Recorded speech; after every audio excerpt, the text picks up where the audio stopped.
Y'all, come on in. Come on in, come on in. As you come in, please share this live. As you come in, please share this live. I had to go to the store, y'all, and get me some cigarettes. And then when I got to the store, my phone, I was walking to the store to take y'all with me. My phone cocked out. Went completely dead. I said, look at Satan. Y'all come on in and share this live, please. Come on in and share this live. Come on in and share my live. Come on in and share my live. Come on in and share my live. It'll bless you, you'll be surprised. It'll bless you, you'll be surprised. It'll bless you, you'll be surprised. Y'all come on in. Let me grab me some toilet tissue. Get your tissue together. Get your tissue together now. Get your tissue. Share my life. Get your tissue together. Let me go get mine.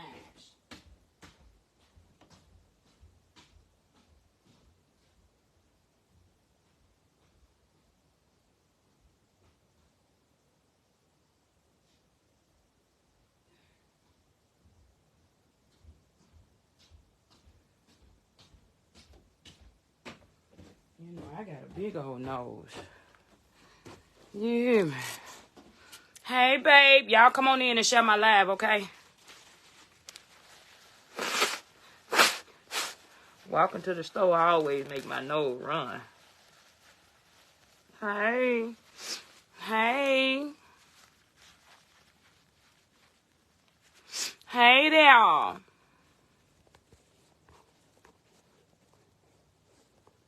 Can't see where for the leg. I really got to go and get me some glasses. I rebuke that in Jesus' name. I always say I can't see, and that's a lie. Life and death is in the power of the tongue. I can see real good. I got 20/20 vision. Y'all share my live, please. Because I'm about to share my story to some of my new people.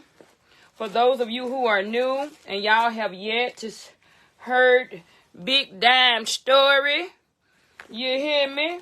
You will definitely be able to hear it right now.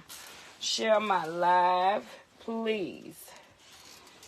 Lord, I just want to thank you, Lord God, guide me so that I may use my words accordingly. In the right manner, help me so that won't nobody be affected or offended by what I'm about to say. I am very, very open with my story. It's going to be some stuff in here that, would kind of be kind of hard to hear, whatever the case may be. I don't sugarcoat anything. I'm very explicit when it comes to details and things like that. But to God be the glory, and everything. You know what I'm saying? And as usual, I always tell everybody, I hope that this can help you as much as it's always helping me. Every time I tell my story, I find myself getting a little bit more of healing, get a little bit more of release, a little bit more of closure to things that go on in my life. And I hope that it bless somebody that can finally get you to speak up about things that didn't happen in your past, that didn't took place in your life. We only as sick as the secrets that we keep. Certain things will always keep us bound. And sometimes we have to release those things no matter what people, outside people, the outside world may think about certain things. It's always good to tell about you to free yourself. And that's that. Hold on 1 minute.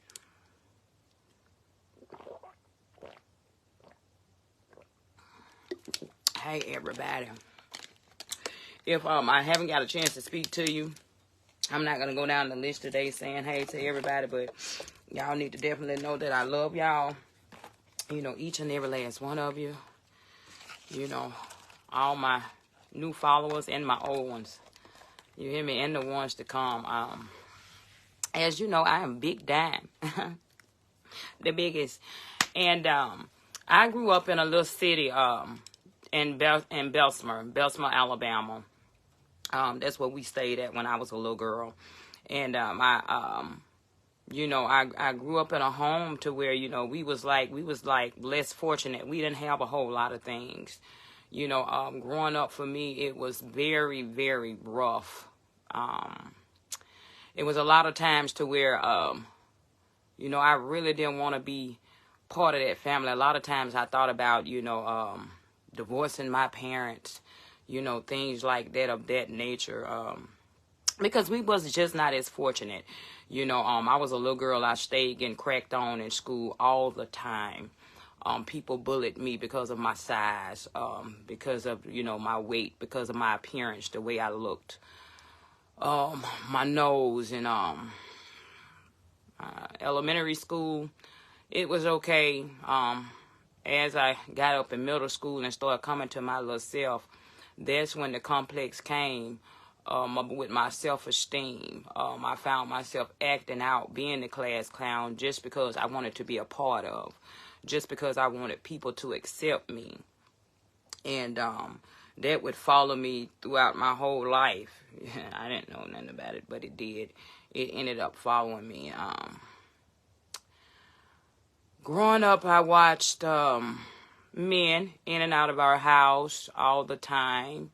You know, my mama, and she probably ain't going to want to hear it and contest to it, but it's okay. I still love her. She ain't going to remember half of the stuff that I'm about to say, but, you know, I watched several men come in and up out our doors, you know what I'm saying, all the time. You know, to where, you know, I got curious as to what my mama was doing out there in the streets. You know, and I would eventually find myself doing the same thing. And, you know, she was very, very strict on us. We grew up, it was kind of poor. We grew up on pork and beans and beanie weenies. Sometimes we would find ourselves eating ketchup sandwiches and mayonnaise sandwiches. You know, a lot of times, you know, we wasn't as fortunate, you know. I grew up as a little girl being a thief because we didn't have a lot of stuff. So I grew up taking things from out of stores to, you know, make myself, you know, look up to par with other little kids and stuff like that. Not knowing that later on that would catch up with me in life.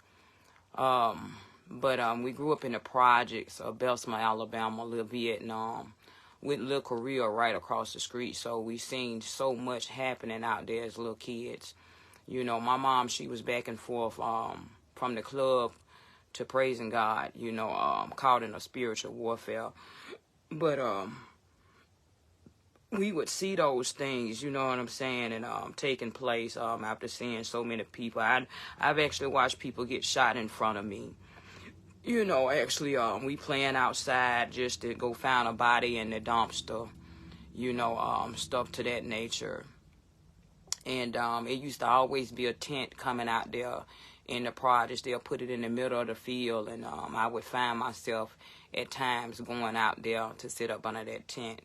That would be where I found God when I was like 11 years old, saved and sanctified, filled with the Holy Ghost as a little girl.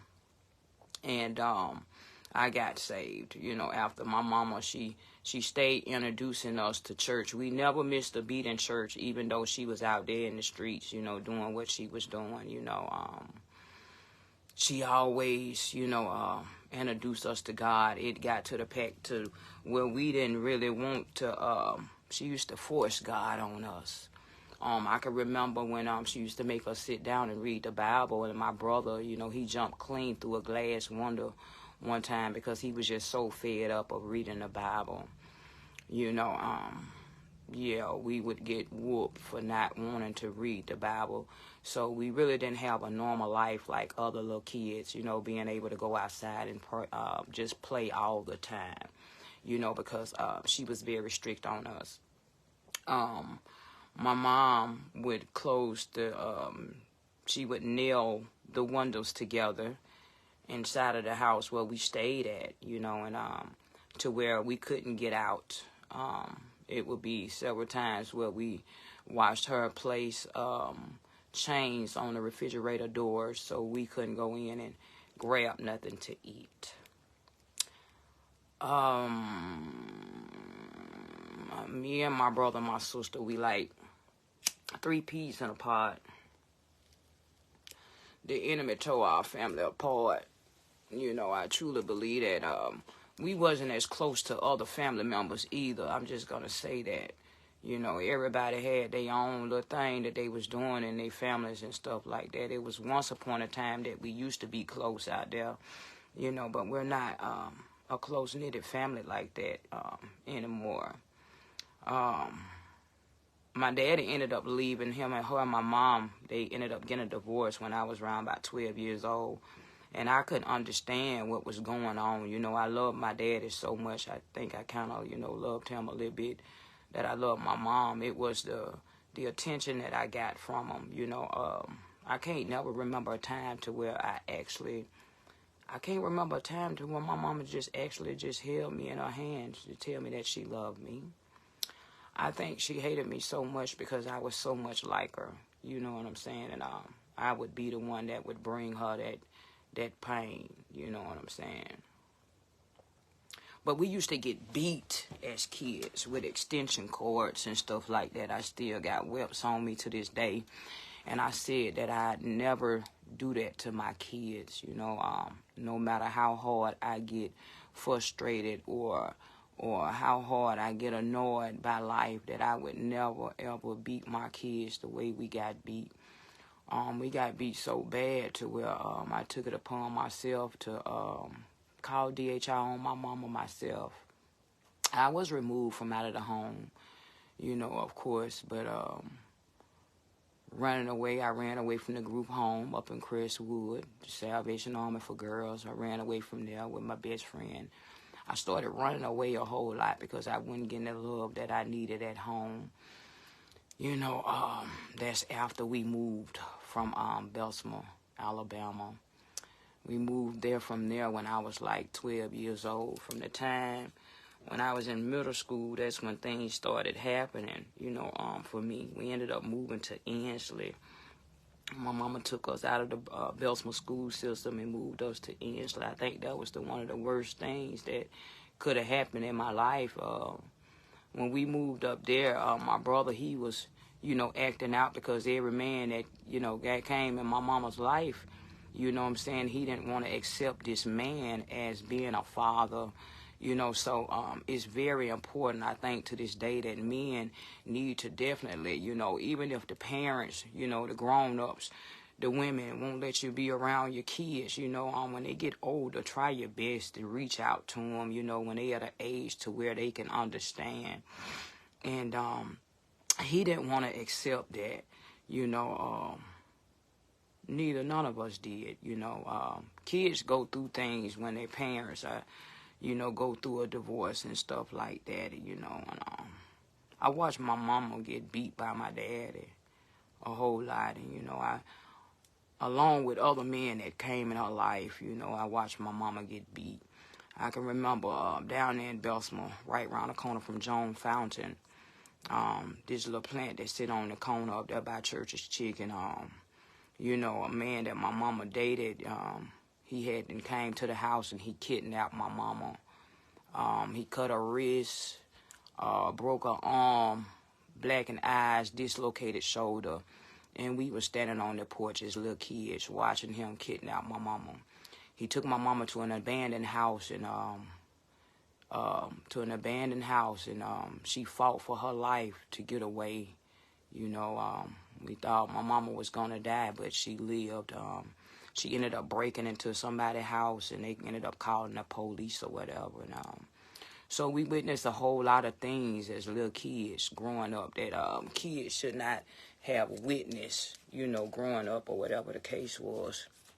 But when we went to move to Ensley, you know, my brother, he was so rebellious and, you know, just didn't want to, you know, deal with life, or just didn't want to accept the fact that our father was gone up out of his life. He ended up, you know, turning to the streets. And he ended up getting in a gang, the Crip gang.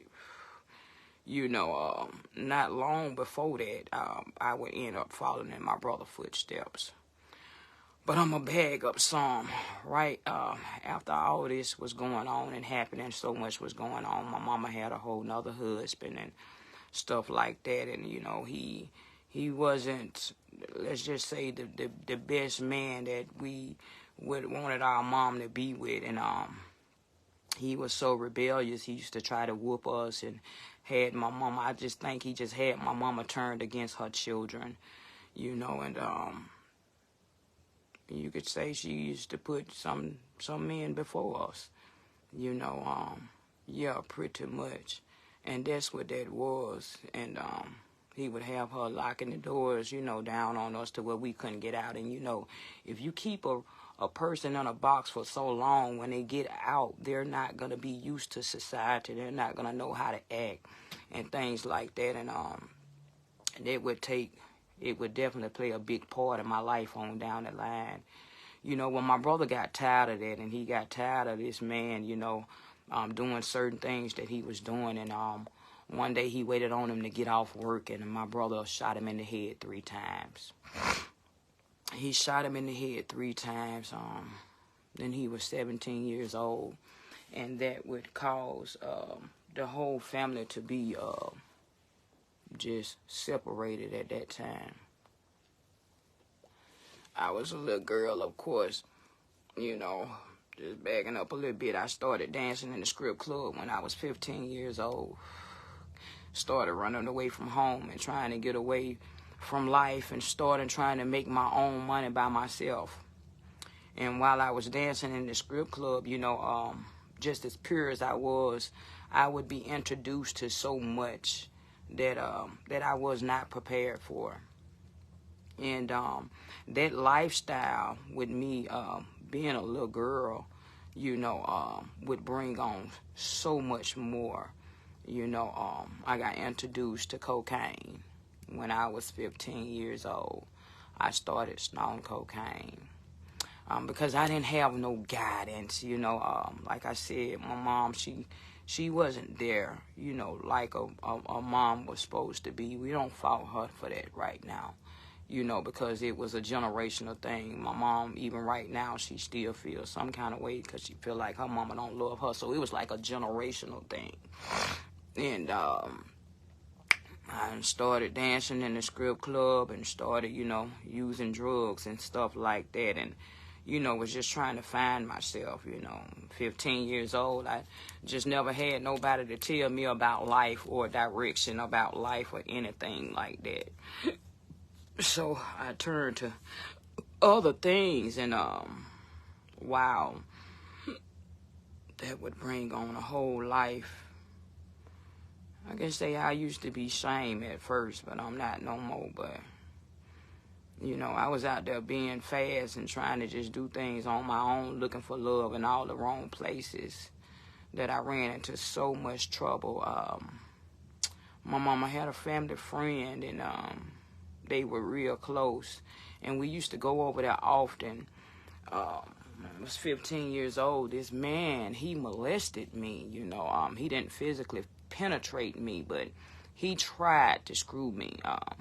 I was so focused on trying to take care of myself because, you know, I'm in school. I'm being cracked on. I'm being bullied. You know, mama didn't have enough money to get us designer stuff. I walked around with imitation everything, and my mama ended up cutting my hair off, all my hair, and gave me a jerry curl. So I was cracked on, being called the ugly duckling so much. So I agreed to be with this man to try to get some money, you know, and but at the same time, because I was out there in the streets and didn't have nobody to talk to, I was scared to go to my parents. And when I did go to my mama and them and the lady and tell them, they didn't believe me. They thought that I was lying. So once again, I was hurt by that. So I stayed on out there in the streets and kept being rebellious against my mom. And my drug addiction ended up progressing. It got a little bit worse. You know, I stayed out there in the clubs dancing and stuff and all that right there. That lifestyle brought on me doing a whole lot. So by the time I was 16 years old, I was so gone out there in the streets, and my mama couldn't do nothing with me. I would run away to go be with my best friend all the time until one day we ran away, man. Walking down, I was so tired. I probably should have went home, but we was walking down Tuscaloosa Avenue in West End, man, and we ran into some guys all I really wanted to do was to go home and go to sleep, you know what I'm saying? But I just knew that my mama, she wouldn't accept me like that. And then when I did go back and tell her, it's like I couldn't talk to her about certain things. You know, we walked and the guys pulled up on us and asked us was we hungry, so they bought us something to eat. Later on that night, we ended up going to some apartments over there in off of Tuscaloosa Avenue, and that would begin to be the worst night of my life. Well, these guys, they had an agenda on them, you know, and wow. When I got in the house, you know, I asked could I lay down and just get some rest because I was so tired, you know, and I knew God, you know, and I always used to pray to myself, you know, even as a little girl. But I laid down to get some rest, and I woke up to the sound of this man slapping my best friend. He was literally beating her ass. I'm talking about he was beating her ass like she was somebody in the streets. And the only thing I heard him kept telling her was to take off her clothes, and you know, and she was crying, and then she was like, no, I'm not going to do that. I'm not going to take off my clothes. And he hit her so many times, and with this long, sawed-off shotgun that he had in his hand, I just knew that this man meant business. You know, you would think that something like this would happen on the TV, you know what I'm saying, until it really happened to you. And, well, when I woke up, first thing I do, first reaction, I get up and I tries to run outside, you know, and I was stopped, of course, by him and another guy. You know, it was two of them, you know, and then it was my turn, and he told me to come over there and take off my clothes. My friend, she would give in because she was tired of the man putting his hands on her and punching her and slapping her like she was a grown man. He told me to take off my clothes, and I said, no, I'm not finna do this. And I got hit. Take off your clothes. No, I'm not finna take off my clothes. I would be punched again. I kept saying no for probably about maybe 5 more times until I got tired of being beat, and I just took off my clothes and gave in. These two guys repeatedly raped me and my best friend all night long.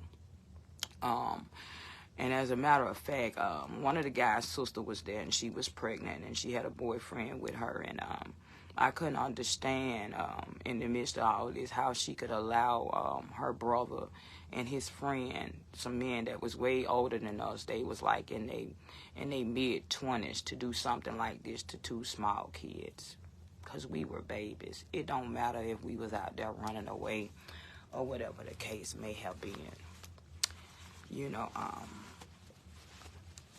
want to say I was a virgin. I really was, even though I was, you know, dancing in the strip clubs and stuff like that at that particular time. I was a virgin. And like I said, the mama's friend, he only molested me. He didn't penetrate me.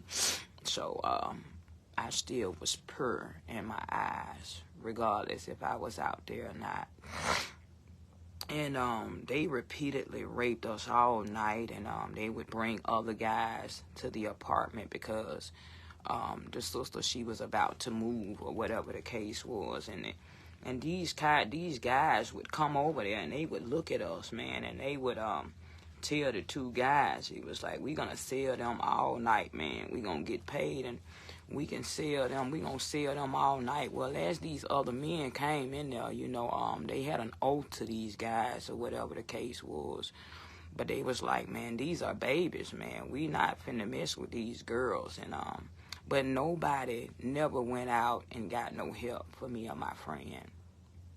Nobody. To this day, we like this 2-piece in a pod. Can't nobody tear me away from her. I love her with all my life. Her story is my story. Her name is Leek Love Allen. Malika Allen, that's my best friend. She don't like for me to tell this story and put her name in it, but I just keep telling her this part of her testimony too. The more it free me, the more I hope it free her.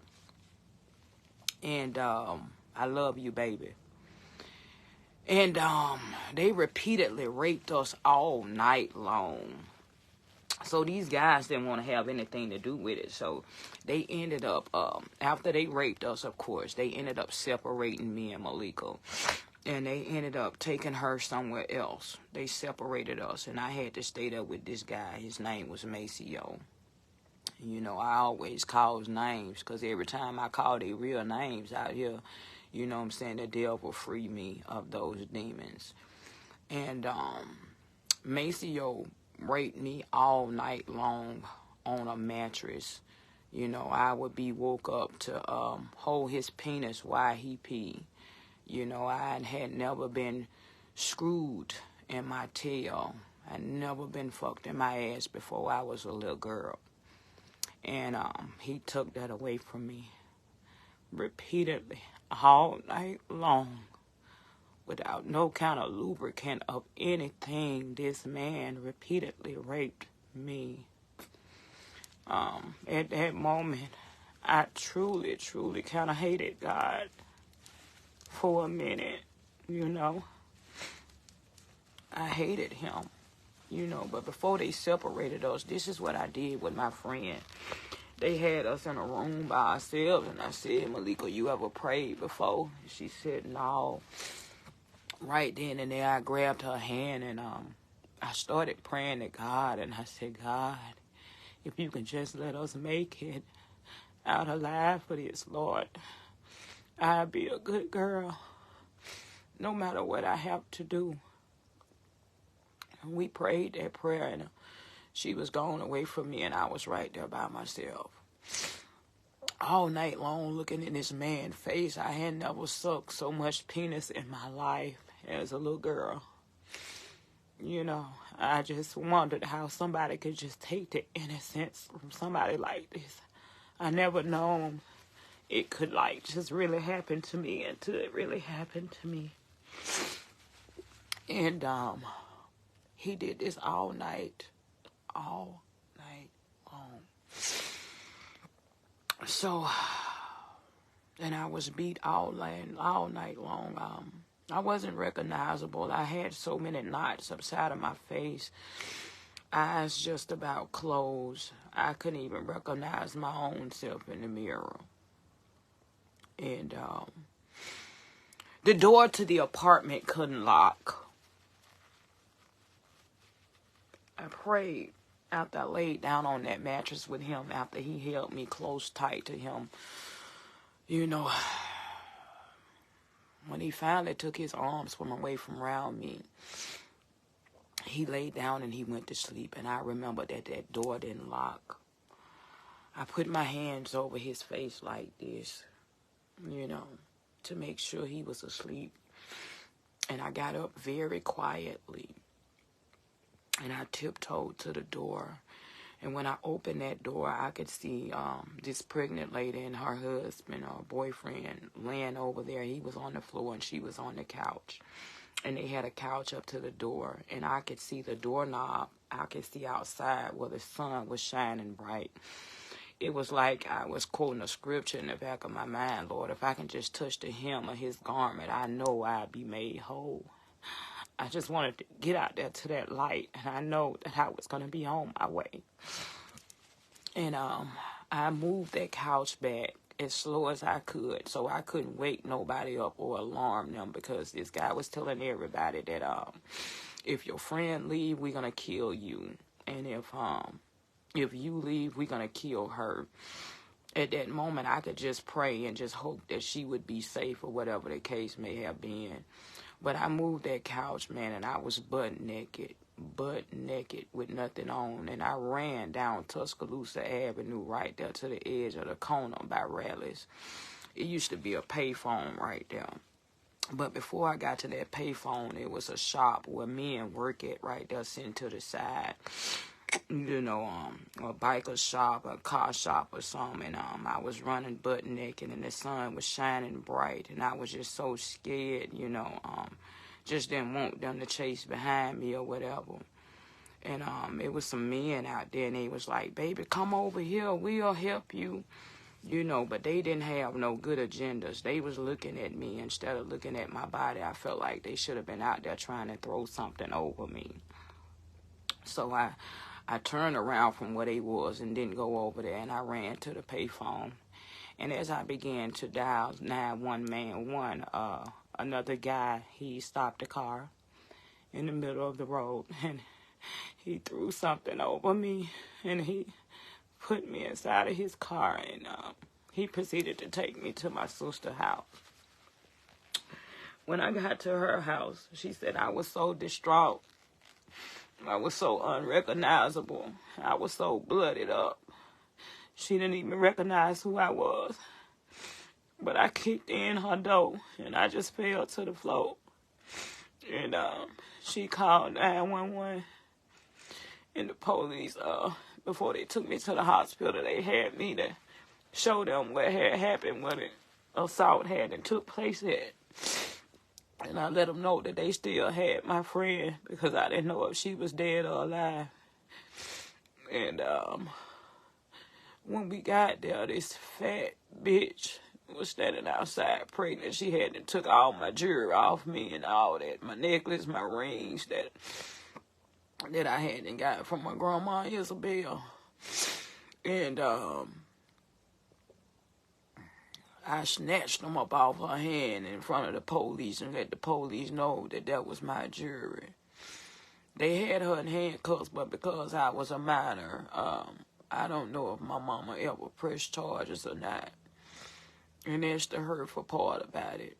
You know, I ended up going back home for a little while, probably about 2 weeks, to stay back with my mama after that happened. But God, she treated me so bad when I got there. So bad. You're going to go right back out there again and get raped again. That is, if you got raped. That shit did something to me. I hated my mama. God, I hated her so much. But that was my mom. After I had got away, the guy ended up going. He wasn't there, you know, but he ended up going over there where my friend was. And she said they was talking about killing her. And she was in the bathroom, and the other guy was, you know, contemplating and talking to Maceo and telling the man, no, don't kill her. The friend and I already got away. Well, while they was in there talking, she climbed out the window wherever she was, and she got away too. I thank God for that. That still wouldn't stop me. After then, I felt like I needed somebody to protect me. So since my brother was already in the game, you know, I wanted some protection, so I did the same thing. And, you know, and I decided to do that like maybe a few months after the assault, after the rape on me.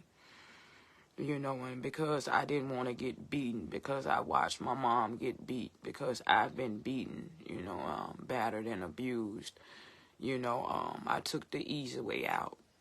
I let about 12 guys screw me, and I got into the Crip gang. That would become my family. I have to say that they was there for me more than anybody I've known on the streets. You know, and yeah, she did too. And did that for a while, stayed on out there in the streets a little bit more, you know, and then,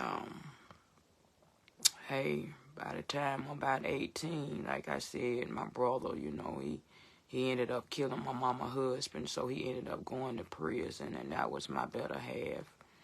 I am my brother's keeper, you know, we got the same father. So, once again, you know, and I wasn't close with my sister like that, you know. So, once again, I was back out there by myself.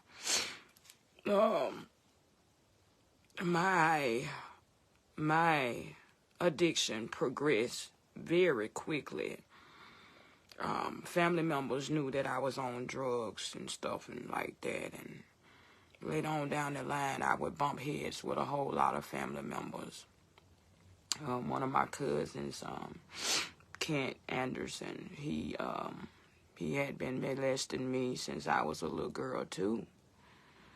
From the time that I was about 16 years old, because his sister, eventually ended up, getting my kids too. I mean, his sister is bisexual, whatever the case may be. But this man had been messing with me because of my drug addiction. My cousin, my second cousin, had been bothering me ever since I was a little girl. I found myself sleeping with incest because of my drug addiction. He would feed me cocaine and pills, and I would continue doing that until I got up in my 40s.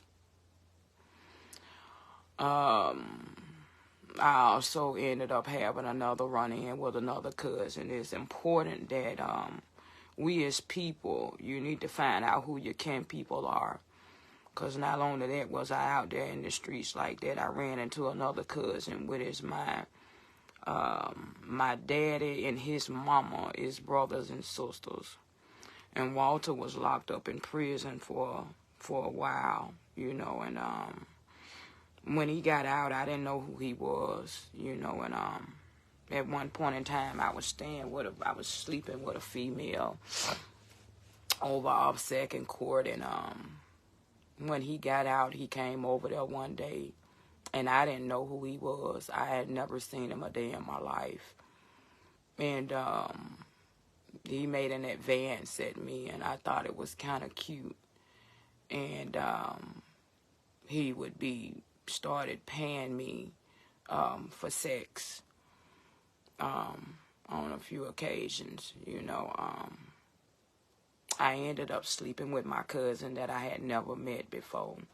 Again, my uncle, he had a big thing over there because I stayed, mostly with my dad's side of the family. And I was over his house one day, and he said, "Debraca, you met your cousin yet?" And I said, "No." And when he said that, Walter was coming through the door, you know what I'm talking about? And he was like, "This was your cousin, this your cousin right here." We both looked at each other, but I slowly walked in the bathroom, and I got down on my knees, and I cried my ass off.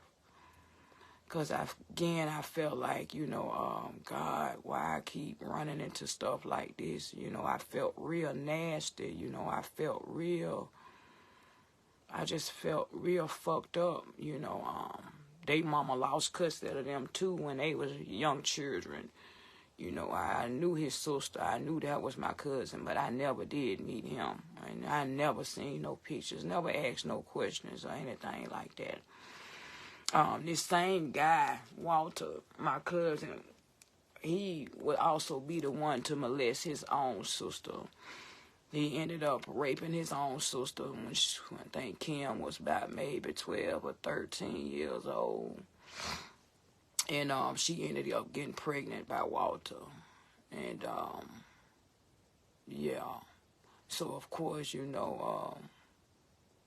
didn't turned out, the best way, because it was a brother and sister that made a baby together. And Kim don't care about me telling her story, part of her story. That's my cousin on Facebook, Kimberly Briggins.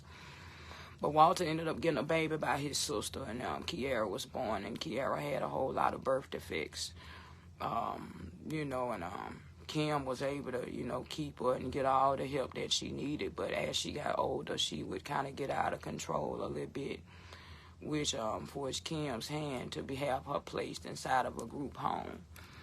And she was in some kind of group home up in Gaston. Well, because I feel like the people should have, had some kind of tighter security on the doors and things like that. When Kiara was 18 years old, she ended up running outside of the facility, and she got hit by an 18-wheeler truck, and she died instantly. To this day, Walter, he's never took responsibility from raping his cousin Kim, raping me, or bothering his other sister. LaToya either. Their mom also was one that was out there. We still pray for Auntie Snooky. She out there doing her things, but it's a generational curse. My Auntie Vaughn kids got taken away. Kim lost her kids. She got them back. Auntie Snooky, she lost Kim, them, you know, and they ended up going into foster care. She ain't never get them back, but I ended up meeting my cousin, them, through my dad's side of the family. You know, I came out with my story and telling, you know, what happened to me, and it opened the doors for Kim, them, to come on out, too, and tell their story. You know, yeah, my family. And it would bring all of us close, you know.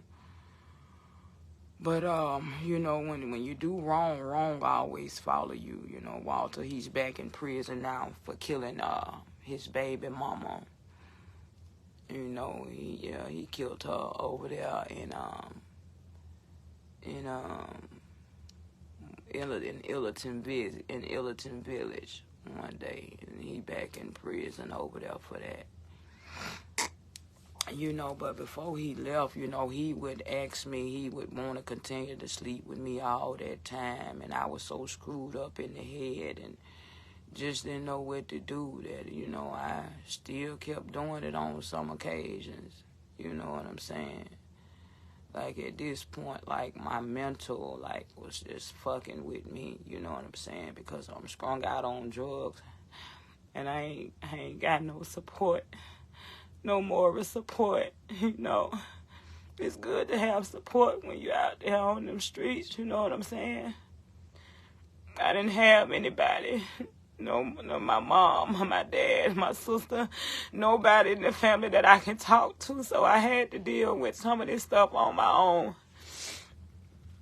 So now we at the part to where I started having children. When I started having children, it just got a little worse for me, you know what I'm saying? Because I was just out here just trying to find myself and just have somebody that I can love on, not knowing that, you know, kids are a big responsibility. You know, but when I did get pregnant with my first son, that was the best thing that ever happened to me, you know. And, you know, I was going through, you know, staying here from there. I didn't know how to, you know, just stand with people, you know, and get my own place, you know, eventually. But I was just back and forth, you know, always trying to have somewhere to stay. You know, it just got real bad for me. You know, so when Tyreek was born, and he was like maybe 1 year old, that's my 26-year-old. I haven't seen him in 14 years. I can't tell you what the hell he looked like, because I haven't seen him. The last time I seen him, he was like maybe I want to say about 11 or 12 years old. I don't even know how he looked. But anyway, my mom and my cousin decides to call DHR on me. You know what I'm saying? Because I ended up leaving my son there with my uncle.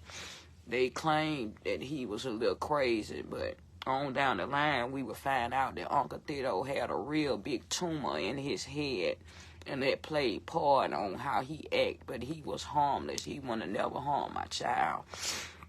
It was so cold outside, and I needed to go sell some ass, to get my baby some Pampers and stuff. I kind of took a little bit longer, maybe about an hour and a half or something like that. But when I came back, my mama nose is on nowhere. She hadn't popped up over there. You know, she wanted my baby because he was mixed, you know what I'm saying? His grandmama is white, and T-Aunt Lewis, which is his father, he was mixed with something else. But Tyreek looked like a little white baby with all kind of curly hair.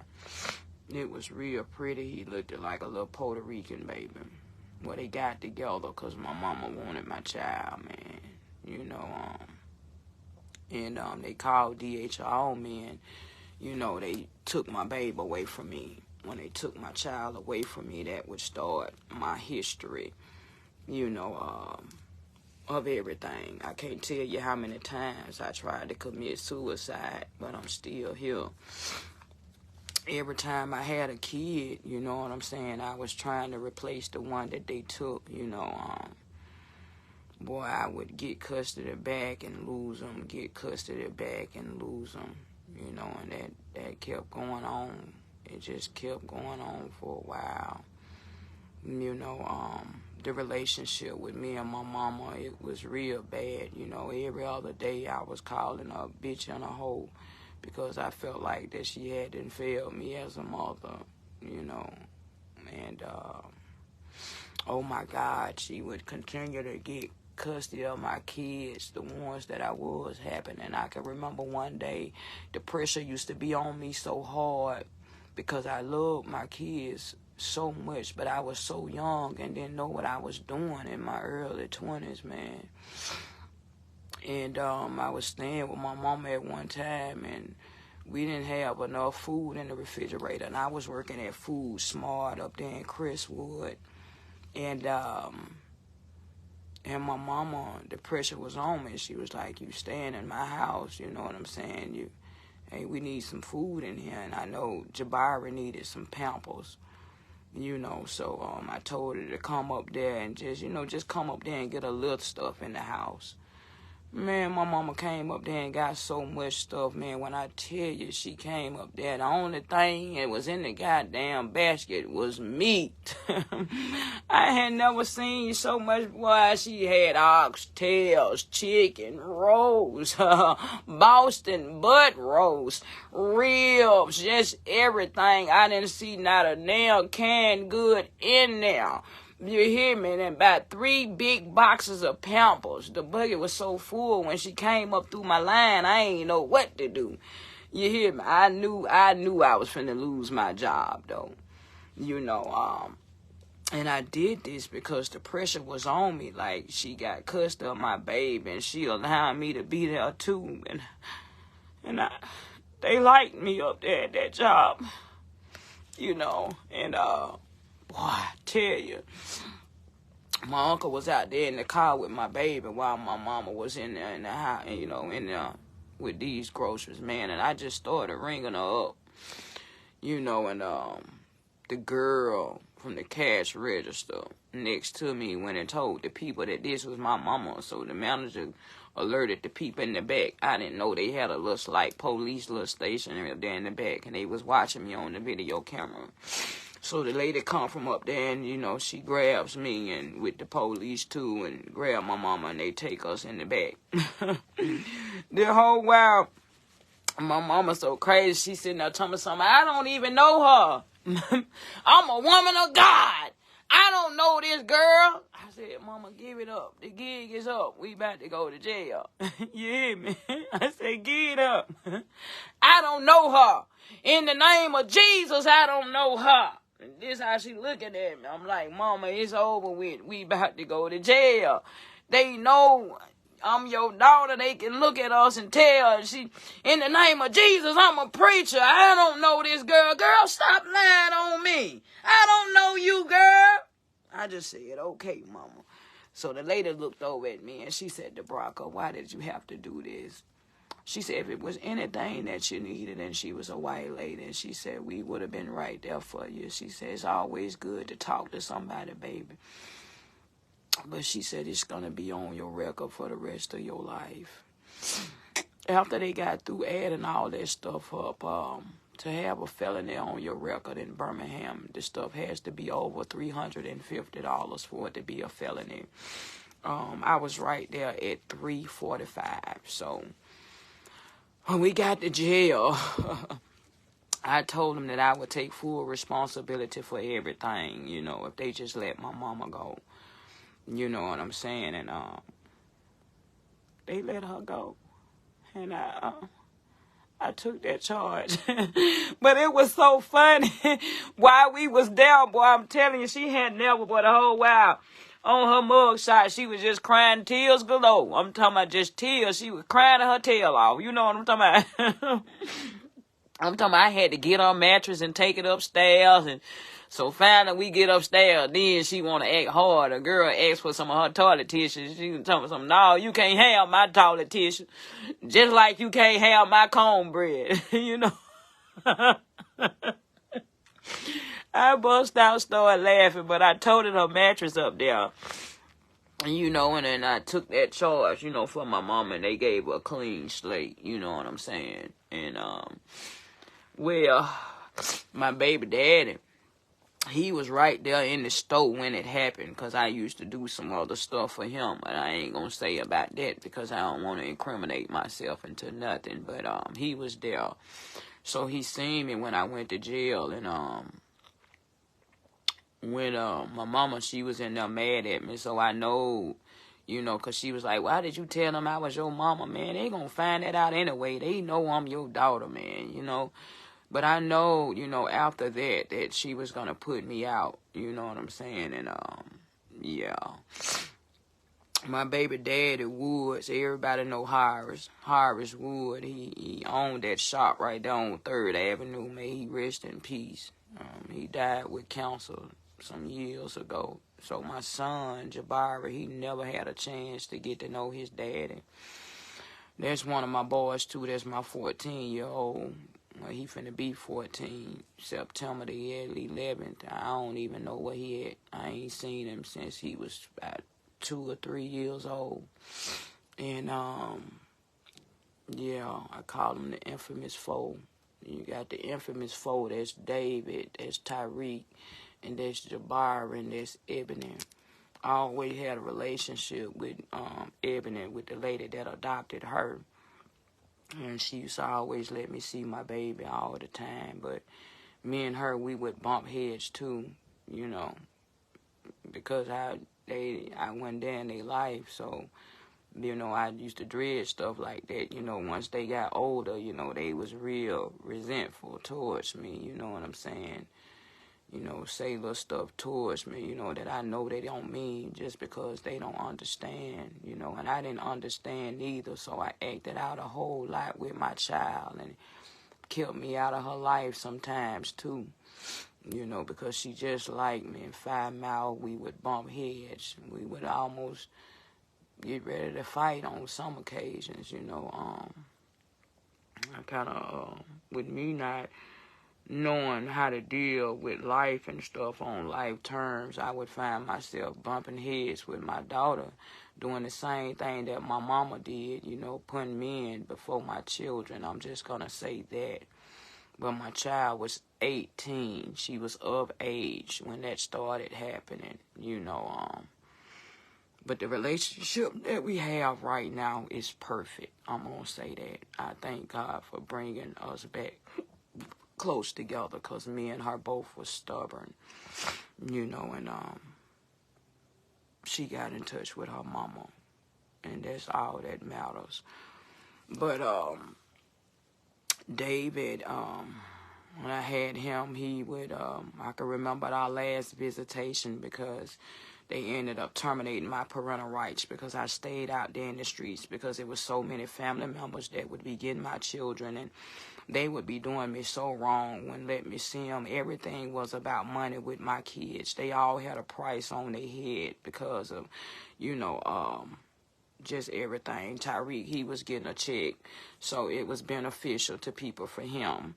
You know, David's father was the supervisor at the post office, David Roper Sr. Y'all might know some of the Ropers on him. If you know David, if you out there and you're watching this, your son needs you. He's 19 now. He's been asking about you, just so you know. And his daddy was a supervisor at the post office, so he had good money coming in. I had started putting him on child support, and somebody else reaped the rewards. My auntie, she ended up getting $20,000 back of arrears from his daddy, and she fixed up her house with it. Everybody told me how they would help me if I, you know, family members that had my children, we want to help you, help yourself. But once they got that money, they turned their back on me. Not nobody wouldn't even buy me a car to help me get myself on my feet. You know what I'm saying? Y'all just wanted to keep my kids. They wouldn't help me. You know, they was getting all kind of resources, but they wouldn't help me. You hear me? Everything was a lie. Everything was a lie, y'all. It was a lie. you know, it was just so many lies in there, you know, how family just did me with my kids, you know what I'm saying? And, you know, and I got tired of talk. I got tired, y'all. I had to let some of that stuff up out of me because my family was so used to sweeping stuff up under the rug. My child, even Ebony, she would be solicited to things, even in people's houses. Well, you know, I didn't want her to go stay over there with Auntie B because Corey, he was a predator. Everybody know that he was a predator. You know, may he rest in peace too. My cousin, he dead and gone, but he solicited my baby one time and told her, if you tell anybody, because he was trying to fondle her and play with her, if you tell anybody, I'm not going to give you no tater chips no more. He wasn't the perfect kid. Everybody, just because they see me corrupt, see my mama kids messed up, other side of the family that got kids that are toe up, but they don't want to talk about their kids until I was the one that came out with it.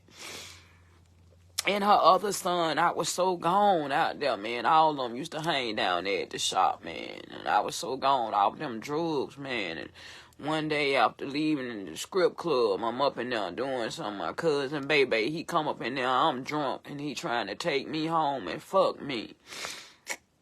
And lied like he didn't. It's okay. I be that. This ain't nothing that somebody'll just make up. You understand what I'm saying? So, yeah. So everybody was having my kids and all kind of stuff, you know what I'm saying? Stuff like that, just keeping my kids and keeping them away from me. You know, I would get custody and lose custody, see, because right now, this thing that I'm dealing with is not just the addiction, it's mental. You hear me? I didn't know how to handle everything that I was going through. You know, I was folding under pressure. You hear me? I was drove by my emotions. When people did me wrong, you know, I was doing stuff to get them back. You hear me? You know, I was being back ugly. You know, I can't remember the many times, boy, that I done played get back at people hurting me, you know. My mama, when she keep my kids from me after she'll have my kids, that shit used to hurt me so bad. I just go out there and bust all her ties, boy. You hear me? Bust every tie out there. Act like somebody else did and then gone on about my business. That was my get back. You hurt me, I'm gonna find some kind of way to hurt you back.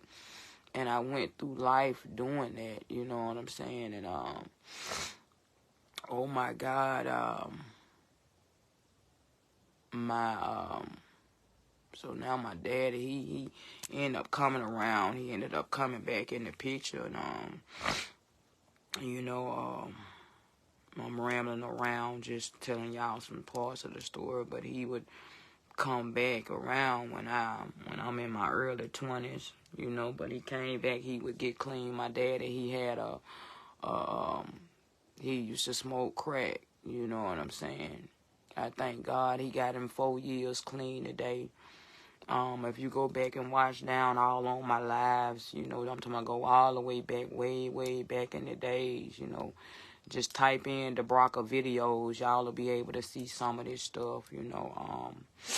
But it would come once upon a time to where, you know, people would really be trusting me with stuff, and they would put me on and stuff like that, and I found myself selling crack to my daddy. I also found myself trying it at one time. I thank to God that it didn't stick to me, you know. I took a crack rock. I was so stressed out, and they had just took my kids, and I was selling it at the time. And I was staying with this guy, Derek, and his mama and them. May he rest in peace, but I tried it, and it didn't stick with me. I put one of those little crack rock motherfuckers in a cigarette, and I smoked the hell out of it. It didn't do nothing to me, you know. I thank God that it didn't have me like it didn't have so many of my family members, my dad and my aunties, you know what I'm saying, my cousins, and a few of my friends in Birmingham. You know, that's why I really, really had to get away from Birmingham. You know, so much happened to me there. You know, and I kept up this facade. You know, my cousin Kent, he used to always come around all the time. You know, I was so sick and bombarded with stuff, man, from the time that I moved and got up there to Georgia, because this when I came out with my story, I think I was maybe like 42 years old. You know, I had to put my foot down because I hadn't got strung out on them pills and stuff, you know what I'm saying? And he came all the way from Birmingham just to come up there to Georgia, you know, to fuck me. You know, mentally I was so gone until, you know, once I got back in the church and started finding God, I kind of put my foot down and I said, you're not this person no more. God about to free you. You know, and I told him no. You know, he kept pressuring me one time, and I just lit him up and put my whole business and the whole story out here on Facebook, and I told him stop asking me, can he screw me for pills, and stop asking me, can he give me money to sleep with me no more, that I didn't want to do that no more, that I'm not on drugs no more, that my mental is okay. You know, I freed myself from that when I was 42 years old. So, you know, of course, the whole family, you know, they hated me for that. You know, I had everybody against me. You would think that people are going to come comfort you, knowing that you speaking out on something like this that been happening to you throughout your whole childhood, man. See, because it's like I was kind of brainwashed. Like, this is somebody who I've been fucking since I was 16 years old.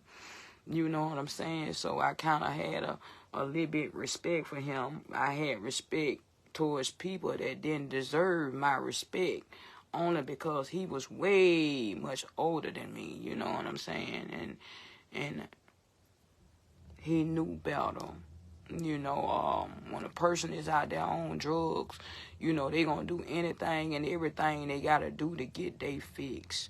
You know, cocaine is a hell of a drug. It took me some places where I did not want to go. But it also made me the strong woman that I am today. You know, I also can remember, man, when I stayed right there on, I was doing so much out there in them streets, man, and I was going to do a bachelor party one day, and I had this gay guy come over there, and he brought two guys over there, and they was listening to me. You know, sometimes we can talk too goddamn much. And I was running my mouth talking about, you know, how I was finna go make this little $800 by doing this little bachelor party or whatever.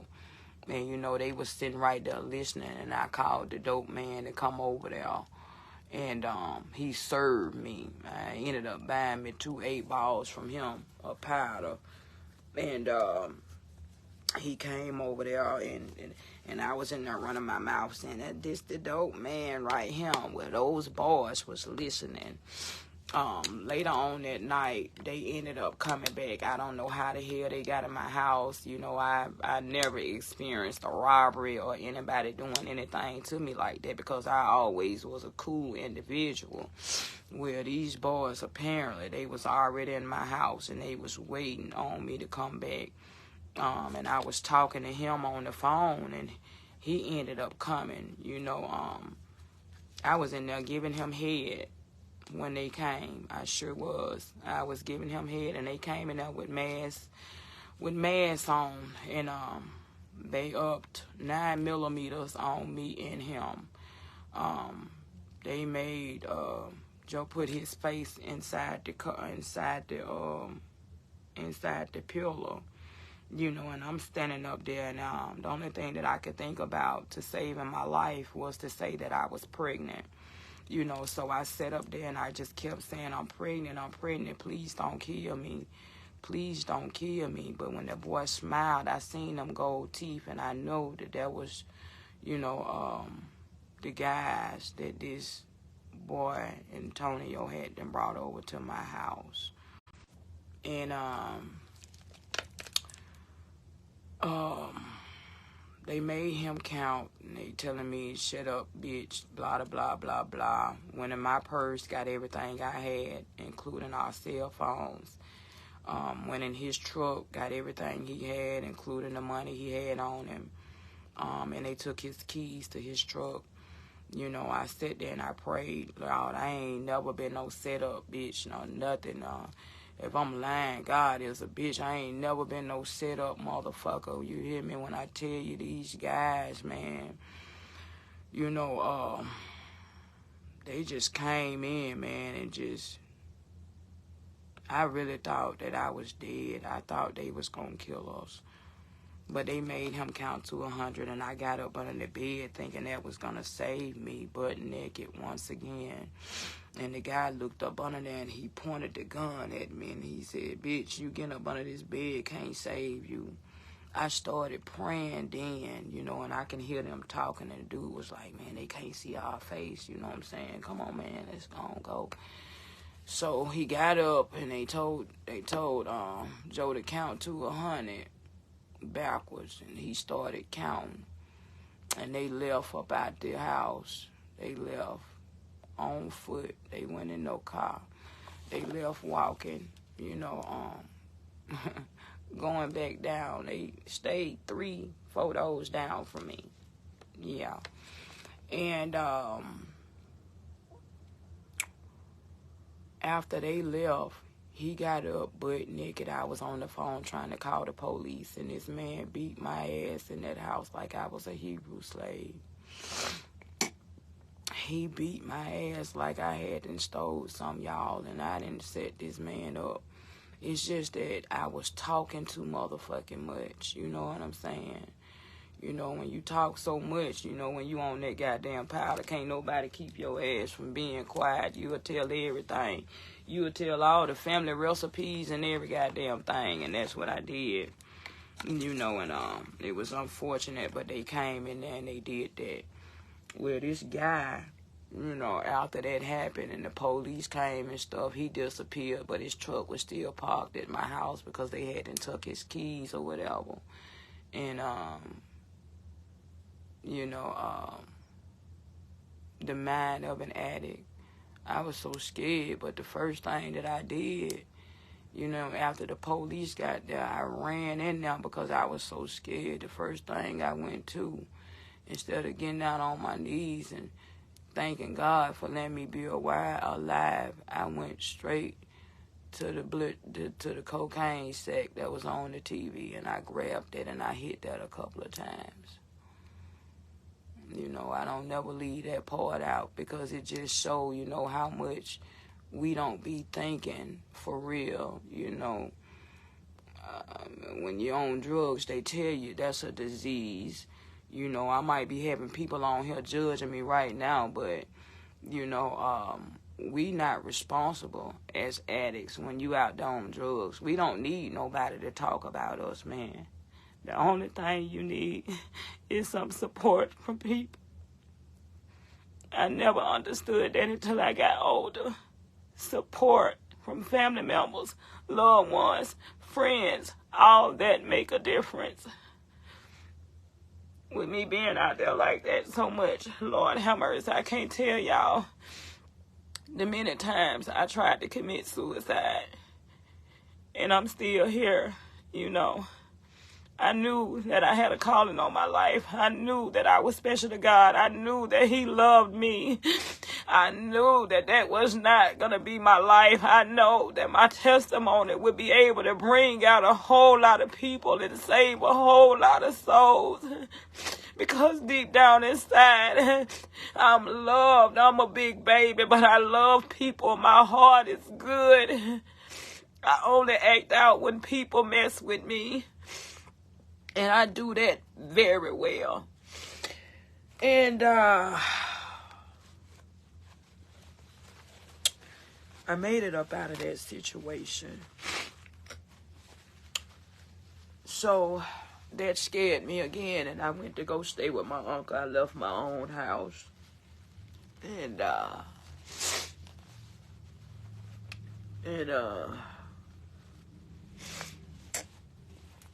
right after that, I moved out of my own house, and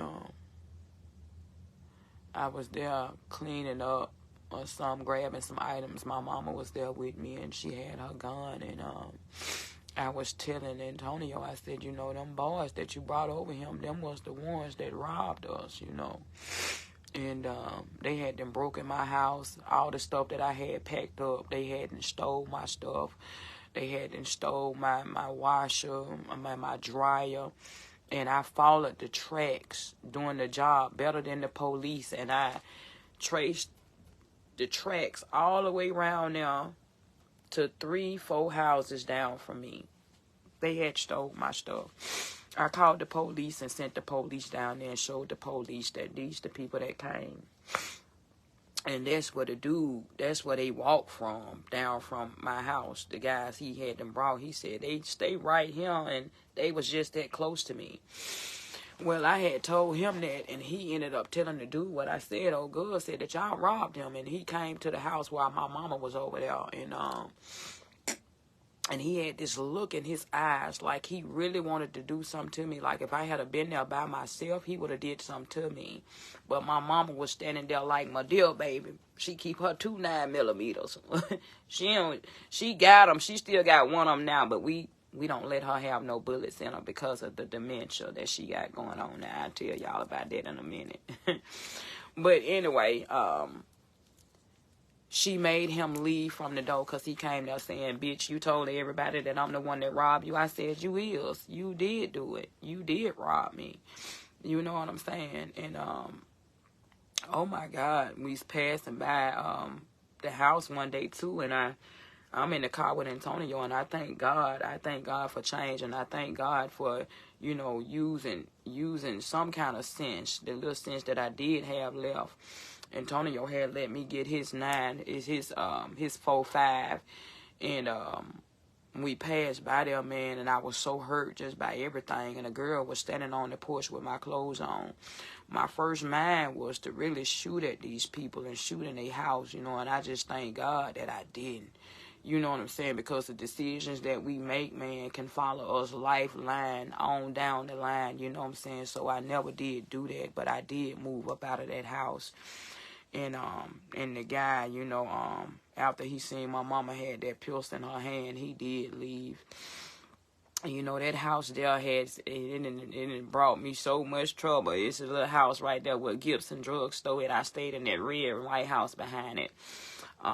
In that house right there, I witnessed an accident too. I'm a good person. God loves me. I witnessed an accident right there with an old man and this young guy. And I tell people this story all the time. And I called out there and I asked the old man, I said, hey, y'all need some help? I said, you need some help out there? Because it was a bad accident. And the dude said, no, we don't need no help. You know, he was aggressive with it. But the old man, he was like, had to be at least about 75 or 80 years old. I said, sir, you want me to call the ambulance for you? And the guy said, bitch, I told you we don't need no help. See, because he out there, obviously he had something inside of that car. So here me go again, once again, with my mouth. I said, fuck you, nigga. Fuck you. I ain't even talking to you. I'm talking to this old man. I'm trying to see if he needs some help, idiot. Before I know that, he upped the pistol at me and pow, pow, pow, pow, pow. He started shooting at me. That got me right. I just know that I was shot.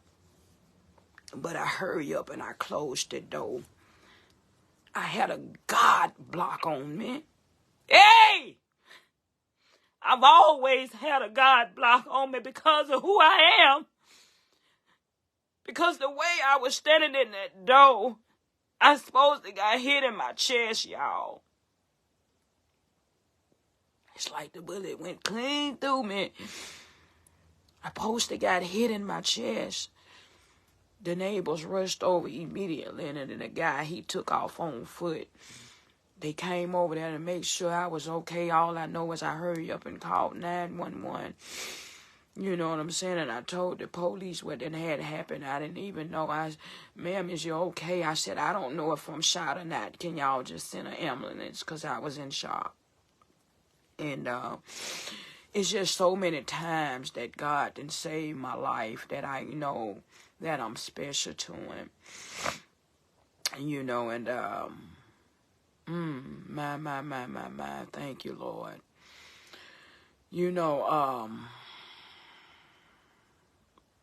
as I got bigger and growner and older, you know, life lessons just taught me so much. You know, my relationship with men wouldn't be about shit. You know, it was hard for me to trust. You know, I got married one time, and I've been married twice. The first marriage, my husband, he 2 weeks after my marriage, I was married to this guy named Greg Anderson, and he was a preacher up under a preacher, you know, and I was sitting on the first pew. You know, the Bible says that the first shall be last and the last shall be first. And I had never been so excited in that marriage, you know what I'm saying? But I wanted to feel like I was somebody, even though I was somebody already. I just didn't know it. You know, but this man, he was not of God. And you know, he would tell me that he loved me and so much. He would always be on the phone all the time, and he was a minister. Until one day he left for work, and he left his phone at home the second week into our marriage. And something told me, God always talked to me. The Bible tells you that the sheep can hear his voice. And I go through phones. Y'all need to start doing it. You'll find out some stuff that'll save you some trouble. If a man love you, there is no reason for him to have a passcode on his phone. Likewise with a woman. You know, it goes for both, for both people. And I went through his phone, and my husband was carrying on conversations with females. He would always act like that he talking to them about God, but Lord have mercy, this man had pictures of African American pussy, Chinese kitty cat, Arabian Night kitty cat. It was just so many colored women, so many different pictures of breasts and Duke and just all kind of stuff, of feet fetish and all this. And I told him, I went back and I told him, what is this going on in your phone while he was at, you know, I didn't tell him that. I waited till he got home. But I was like, oh my God, I hurry up and called the pastor and stuff like that. And the pastor told me, you know, not to say nothing and to call him when he got home, you know. Well, when he got home and his phone was laying on the table, this man looked at his phone one time and he knew I had to went in his phone because something wasn't on what he said it was on. And he asked me, he said, you went in my phone? I said, yes, I did. I said, why is you carrying on all these conversations with these women? I said, you are a minister. You took an oath with God. I said, this is not what I signed up for. As soon as he said, you don't go in my phone. Bitch, you don't go in my phone. This my motherfucking phone. The preacher went away. It was a totally different man. I was obviously sleeping with the enemy, you know, and he punched me. And my first husband, he used to be in the Army. He was a sharpshooter specialist. He was a hand grenade specialist. He was with Special Ops and Special Forces. He had to leave. He got dishonorably discharged because of his mind frame. You hear me? And, but of course he had the advantage over my little body. He proceeded to beat me inside of there, and that scared the mess out of me. Yeah, it scared the shit out of me. It really did. And, he didn't want to leave my house. I ran outside to the neighbors across the street, telling them to call the police. He came across there, and my neighbor had a gun in her hand. This man was still trying to beat my ass. Until the police got there, he still was trying to fight the police, telling them he gonna get me and he was gonna kill me, you know. And he wouldn't leave my house, so I had to let everything get cut off and go into a shelter. And he finally left, you know. And I ended up going to the YWCA down there, and they gave me a free divorce from him. Well, that tarnished me. did something to me mentally. My relationship with men, I would go on and carry relationships not knowing my worth. With them bringing my self-esteem down. You know, after you get mad at somebody, you get to calling them all kind of names. It's like the person that loved you is not the same person anymore. And he would call me so many names. I'm a big nose. Bitch, you just ugly. Your color is ugly. And for a long time, things like that would stick with me. You know what I'm saying? So I joke about it a lot of times, but this is where that pain come from. And so my second marriage, you know, I said that, you know, that, yeah, I am marriage material. My second marriage been all over Facebook. I'm married to Billy Jesse, a.k.a. Paco. And when I got with him, you know, oh my God, I seen all the signs. I can't say that, you know. I guess I really thought that I hadn't found love. You know, we was going to church and everything, and the devil was at us. But you don't know a person. You will never fully ever know anybody. Don't think that you know somebody just because you've been knowing them for a certain amount of time. Because you don't. People hoes, they got skeletons inside of their closet. You know what I'm talking about.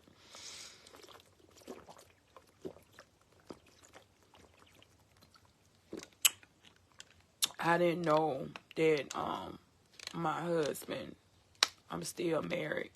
I didn't know that Billy was the way he is until years on down the line, he confessed to me, and I see that's the reason why he is like he is now. He was molested when he was a little boy by a real big fat white lady. She said, and he was 12 years old, and she just sat on him, just sat her fat ass on top of my husband and just molested and fat, funky motherfucker just raped the shit out of him. You know, wow. But I got with him, and I didn't know his history, you know, of him being hurt or whatever, and let's just say to hurt people, oh my God, it can be very, very, very toxic. My husband would have stuff. You know, he also went to prison, did like 20 years in prison. So, you know, when you go in there and do that, you know, 9 times out of 10, you got to be real strong in prison. I mean, strong enough to, you know, not drop the soap type shit. And, my husband, he got a lot of skeletons in his closet. You know, I pray for him still daily. You know, I know I'm probably not the best person in this world right now because, you know, I open up a whole lot of secrets and I tell a whole lot of stuff, you hear me? And that just is what it is. But how I look at it now that God hadn't put two imperfect people together, you know. I don't hate them or nothing, but I just know, you know, right now it's best that we, you know, just not together. You know, and wow. But he would be real abusive to me too because I would find out certain things about Billy. When I got married, it was 2 weeks into my marriage. Always them 2 weeks, huh? You know, I was everything. I was doing everything right. That was the happiest day of my life. I was cooking, ironing clothes, getting bath water ran. You had 3 hoes to go in, boy. 3 hoes. It was no reason for my husband to cheat. But I was dealing with a narcissist as well. Somebody else who was broken too. You know, who was very broken. Red flag should have came when the only person in his family that I met was his mom. And the only person that I talked to other than her was his brother on the phone. But Billy, he was this person to where, you know, I guess being in prison that long, and when you get out, you know, you just don't know how to act. You trying to just screw in and everything. I know I made an impact on his life, because out of all those women, you know, he ended up marrying me. And I didn't have a pot to piss in, to where everybody else was giving him and giving and giving and giving, you know, buying him and stuff like that, just because of how he looked, bow-legged, nice, chest cut up and all that. But Mr. Billy had some secrets, you know. He ended up cheating on me with a female down there in Bessemer, you know. And I talked to this girl before she started screwing my husband. It kind of made me a little bit mad, too. It made me not want to cherish nobody else's marriage, man, because somebody came into my marriage and did the same thing, you know. Yeah, it did that. You know, it made me not want to, you know, take nobody else's marriage serious, because this girl came in, and her name's Debraca Holmes. She came in and she started fucking my husband. You know, I'm like an Inspector Gadget, you know, and she was okay with it. You know, she stepped over all kind of boundaries. You know, within 2 weeks, you know, after my marriage, you know, my husband, he left. And he started going down there to stay with this girl. We was in church and everything. We was doing real good. But the minute he stepped outside of the covenant that God had made with us, all kind of things started happening in his life. You know, charges, all kind of stuff. Well, on my birthday of April the 26th, I got a call from Miss Holmes, and she called me and she said, your husband going to prison because he tried to fuck my little girl. And she was 10 years old, man. And not only that, another girl came forth, Miss Washington, and said the same thing, that she tried to bother his daughter. So me as a wife, you know, I know people do stuff and be jealous and stuff. And I was so in love with this man that, and God seen that, you know, you can't love or cherish nobody more than you love God. The Bible says that he is a jealous God, and he was just that. You know, and I was so focused on trying to be a wife and all that I, you know, neglected to see the signs of everything. You know, young, kind of dumb, and stupid at the same time. And I called him and I told him, because I really wanted him to come back home anyway. I didn't want to believe her, but at the same time, it was a part of me that was like, what if he did? So I had my mom come get my daughter, Miracle, because I had, you know, just got custody of her and Tank. And I had my mama come get her for a little while and go stay with her while my husband came back home. You know, and with me letting her go over there, that raised kind of problems up to where he wanted me to believe him. But it was always something in my ear that made me think, you know, well, what is this? Is the truth, you know, because you done lied to me so many times. You know, he told me he wasn't staying with nobody and he just needed some time to get away. But he was living a whole nother life down there with Miss Homewrecker, Debraca Holmes. And, you know, and I told her, I said, you know, I asked God to forgive me, but I said, that's what you get. I said, because you didn't know who you was bringing into your house, and you let a man that you didn't know nothing about come inside of your house. I said, that's what you get. And, but of course, you know, hurt people. And, he came home, and things was rocky as hell, you know, they was real rocky. You know what I'm talking about. And after a while, that little story just faded away. Well, me and him started going through so many problems. You know, I started checking his phone regularly and started checking these sites until I got on POF one day, and it was in his phone. And I went through his phone, and it was a sissy in there talking, and the sissy was like, I just want to let you know that I'm a transgender. And my husband proceeded to say, well, you don't look like no man. Let me see more pictures of you. So the CC posted pictures and stuff. Well, the gay person, the transgender, I'm going to say that, posted pictures and stuff, you know, and my husband put his number on there to give to the sister. The transgender, they was about to meet up and everything. And he looked at those pictures and he proceeded to say, I fucked the shit out of you. At that moment, my mind went crazy, you know what I'm saying? It was like, oh my God, another failed marriage. So that took me some places emotionally. It brought up all kind of feelings inside of me and stuff like that. It made us very, very toxic, to where when I was trying to leave him alone, he would still come around, and it just made it real bad. It made it real bad. I'm talking about he would be real smart with it too. You know, he used to have men coming to pick him up from the store where we stayed at, and I used to always wonder why these guys won't park in front of the house. You know, and he would go over there to cut their hair and stuff like that, and they are paying $50, but he'll stay over there so long. You know, and I knew my husband was in the closet. You know, to this day, you know, he's not going to admit that, you know, but I'm admitting my truth. You know, it's okay for you to come out and admit yours.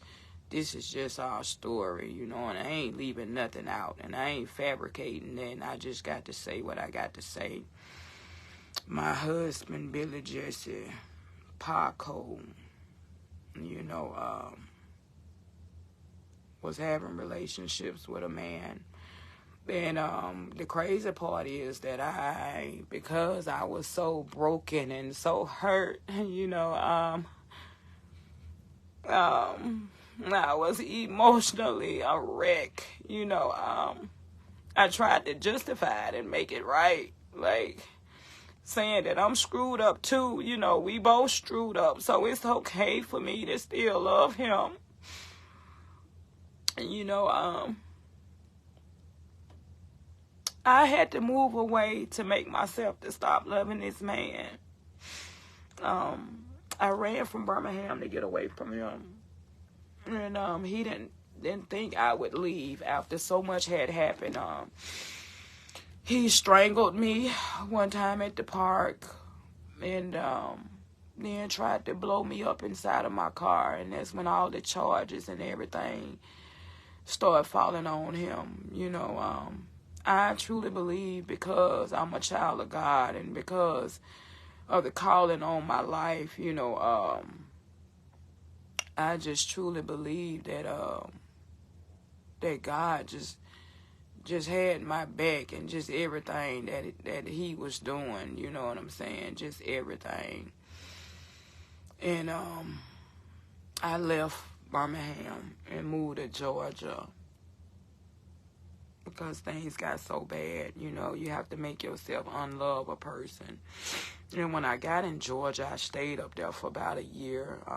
He called me apologizing, crocodile tears, and with me still being a hurt woman, you know, I gave him about, you know, a year, and he came up there with me, and he told me that everything was a lie, that they was lying, that they hadn't thrown the case out and all that. Said they hadn't thrown the case out. I told you I wasn't lying, baby. I told you I wasn't lying.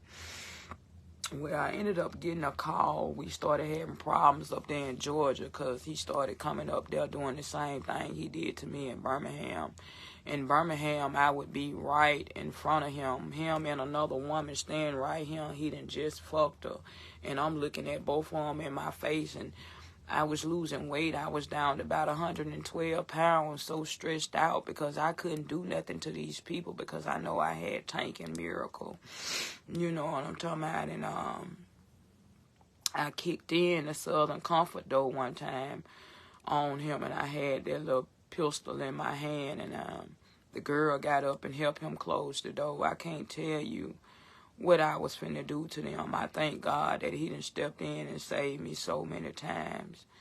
You know, it got unbearable because, you know, we was chasing each other. He would hit my cars. I would hit his cars, knock the windows out of them, you know, So I knew eventually one of us, you know, was going to end up being dead behind this situation.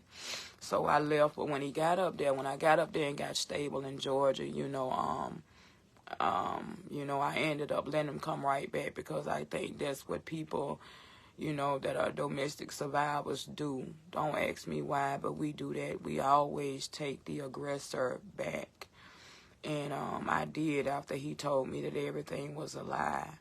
You know, he said that he was going to go get the paperwork and he was going to show me, but he never did get no kind of paperwork to show me.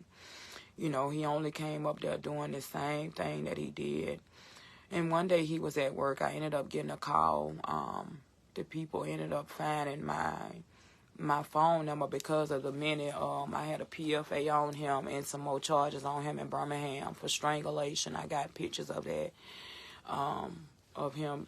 We got a case with that that's still going on now, of strangulation and trying to blow me up in my car. And, you know, they ended up contacting me, and they was looking for him. The marshals was looking for him about those little girls. And they was talking about coming to my house. And since I was renting from the church, I didn't want to get put out.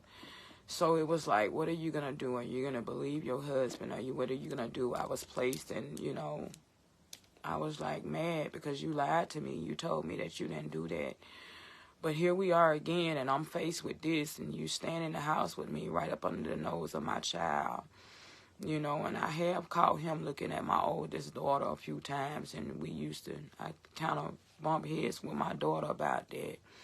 You know, but it's still at 18, she was a child. He had no right to be looking at my baby. You know, and my husband needs some help, just like I need some too. You know, and when they called me, the marshals called me, I set him up. I did that only because he lied and it was babies involved, and I just feel like I made the right decision. And since he was half-stepping me with my bills and stuff, shit, I got that motherfucking reward money. You lied to me. I don't know who you are right now. So, not only one time, I did it 2 times. And got the reward money up off of him. Hurt people. I wanted to get him back for all the pain and suffering that he caused me, for making me look like a fool, you know, out here on Facebook, on and off Facebook, just out in the streets of Birmingham, period. Having people laughing at me, you know, and still doing what you're doing, but still claiming to know God, you know. It kind of made me a little bit bitter, mad, hurt, all that at the same time.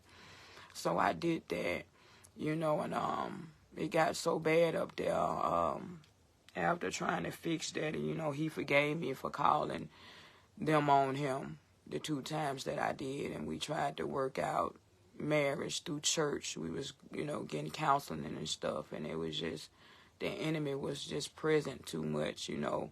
When you go out sleeping with people, you end up picking up more demons from other people. You call them soul ties. And it got unbearable for me in Georgia. The last straw was when I was laying down and I was sleeping inside of my house in Georgia. And some just told me to get up at 2 o'clock in the morning. And I got up and I went to the hotel where he was staying, because even though the church people made him move about the house, that was my husband, so I was still going up there to fuck my husband because I didn't want to be in sin. I was very, very faithful up until all this started going on. When I left Georgia, Diamond wasn't faithful no more. You know, but, yeah, I went up to that hotel at 2 in the morning. I sat out there and on the stakeout, and I looked. He was rushing me to get off the phone, and, you know, about 2 o'clock in the morning, I see a cab pull up and a young lady get out, and she runs across the street. And my husband, he come outside before this happened, and he go throw some paper in the garbage can. And I said, oh, this young lady is for him, because you could have thrown that paperweight in the garbage inside the hotel room. She walked her little ass on across the street, walked up the steps, and he opened the door and let her in the room. He had a lookout, too. People at the hotel used to look out for him. And, the man came out first looking around to make sure I went out there. Everybody at the hotel know who I was. He would change hotel rooms sometimes without telling me because he didn't want me to see what the hell he was doing. The thing is if you didn't want to be with me, you just could have left me alone. And I went up there and I damn near kicked the door in. I said, let me up in this motherfucker since y'all having a party. I want a party too. Scared the shit out of little mama. I'm telling you. I said, little baby, I'll see you when you come out. But I ain't got no beef with you. My beef was with my husband. It was always been with him. You know, it's just that women used to get mad at me because I catch you with my husband. You hear me? And right before I even caught him with her, you know, this nigga, you know, I had to go up there to the hospital. I'm in my goddamn 40s. I got to go up in here and put my legs in a stirring because you done fucked around and gave me trichomonas. I wasn't fucking nobody else, y'all. And had still took him back. I said, man, you doing too much. Would catch him up at the barber shop. He would have women coming up there. They had a couch in the back where they cut hair. He was just doing all kind of stuff. Well, when he came outside with this young lady, man, I was so fed up then. I was every bit about it. I had done lost every little weight that I had gained in Georgia. You know, I was back down to about 118 pounds. And I looked at him in his eyes, you know what I'm saying, and with tears in my eyes, and I said, you know, it's over with. I'm taking my strength back. I said, it's over with. I gotta leave you. And a week after that, I ended up leaving, going to St. Louis with my sister and my mom. Because my sister had came and got my mom because my mom, she got dementia and it's getting rapid. It's moving fast, you know, and she was found walking down there in Birmingham disoriented and didn't know where she was. And so we just agreed that, you know, I leave my house, leave Georgia. It was a perfect opportunity. She hadn't promised to help me get a job and everything to start over in St. Louis. When I got there, things was not like she said it was going to be. I got up there. My sister wouldn't help me get no job. She wouldn't take me to go register my kids in school. So we bumped heads immediately to where we was about to fight. And that would lead me back to in a depressive state and drinking, trying to suppress my problems. And back using pills. You hear me? And yeah, I ended up leaving her house. I went to go, ended up staying with this female. And this female, oh my God, I didn't want to be with a woman because I know God and I know that God was going to get me, you know what I'm saying? But I started seeing this young lady and, you know, I got tired of her because every day I was working. I was a caregiver up there, you know, every day I had my own customers, my own clients that love me, that I take care of, man. And every time I get off work at 3 o'clock in the evening, man, couldn't get no rest. She just want to eat my kitty cat, just want to eat me alive. And wanted to fuck me with a scrap like she was a real nigga standing up like, man, how do you stand up and bust a nut? This is not even your ding-a-ling, you know. And boy, I got tired of this. So me and her bump heads, you know what I'm saying? Because you sitting here and you trying to, you know, boss around my kids and stuff like that. And one day I just snapped and just fuck you. I'm leaving you too. Fuck you. And I met another female and she was telling me about up here. You know, and when I got up here to meet this female after going all the way around the world, you know, because I ended up going to Philadelphia too and messed around and got with some nigga, like, because of him, man. I was just out there. I was just out there. Me and my kids was just floating around the area. Just flown her, so many people. You hear me? I done slept with that I did not want to sleep with. Like, because of you. Because of you. Me and my kids all up there in shelters. You hear me? They my riders. Me and Tank and Miracle there. I love them so. I ended up sending for David while I was up there in St. Louis too, you know. After he turned 18, his foster mama, the same bitch who took my name off his birth certificate, you know, like she the mama now. I didn't know people could do that, you know. He turned 18 and it's not no more money. He called me and said, Mom, I'm hungry. I ain't got nowhere to go. I'm up in St. Louis, but I'm going through hell and hot water. But I sent for my son. I sent for him. He's up here with me now, but he's not in the house. You know, I sent for him. Stayed up there in Philadelphia with a guy. Real nasty house. When I got there, my whole heart fell through my ass. I didn't want to be up in that nasty ass house with him with all them dogs and stuff. It's just that I got my ass up there and got stuck. You know, that was my journey that I called it my healing journey, and that's what it was. Until he pulled a gun out on me in front of my kids on Christmas Day. And the police was so helpful up there. When they got out there, Tank and Miracle ran to him and said, the man pulled a gun out on my mama right on Christmas Day. And they ended up taking him to jail. He did 6 months out of jail, and they took me down to the station, and we filed an eviction for him. And I was able to put him out of his own house. But I didn't want to stay there. I just needed some time, a few days, to where we got up on our feet, and I started talking to this other girl, this lady here. And when I got here, you know, she turned out to be a crackhead, smoking crack and stuff, you know. I was just running. But she turned out to be a crackhead when I got up here to New York. And so since I was all the way up here already, you know, I stayed in a hotel, and these folks really helped me, you know, got up on my feet and stuff like that. And I was able to find a house. And here we are, me, Tank, and Miracle up here. David, he's up here too.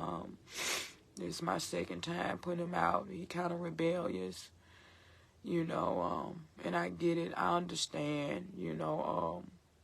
I kind of treated them kids like they didn't have a voice, you know. But even though I was young, man, and didn't know what I was doing out there in the streets, you understand what I'm saying?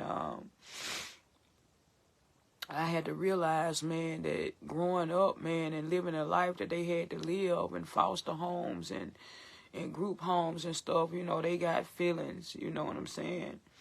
Even though I want just them to understand, I just wanted them to understand that I went through something in my life, and I take full responsibility of losing them. I call them the infamous foe. I take full responsibility, but I wasn't responsible for my goddamn self. You know what I'm talking about? I didn't have nobody that cared enough to love me. At 15, I was so scared I couldn't even go tell my mom I had my period. Nobody talked to me about the birds and the bees. It was nobody that was there that could teach me how to be a woman. And, you know, I stayed out there selling my body, prostituting all the time to make ends meet. They didn't understand, you know. But I know that they have a voice. I know they have a voice, and they have a right to feel how they feel.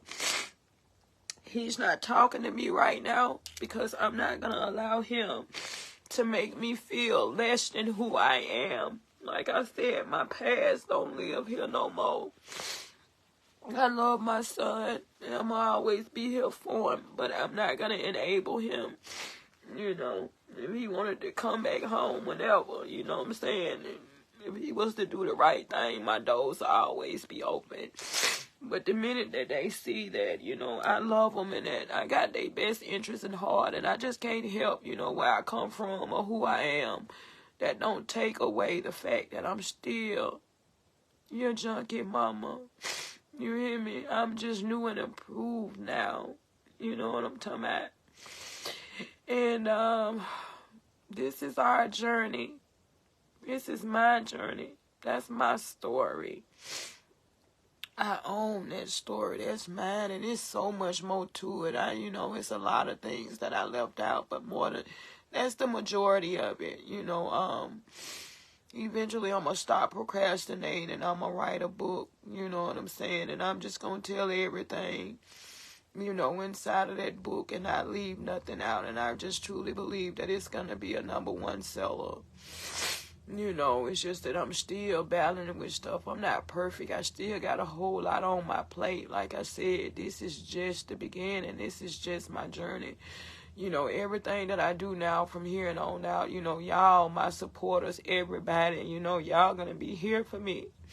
My supporters have been here more than my family members.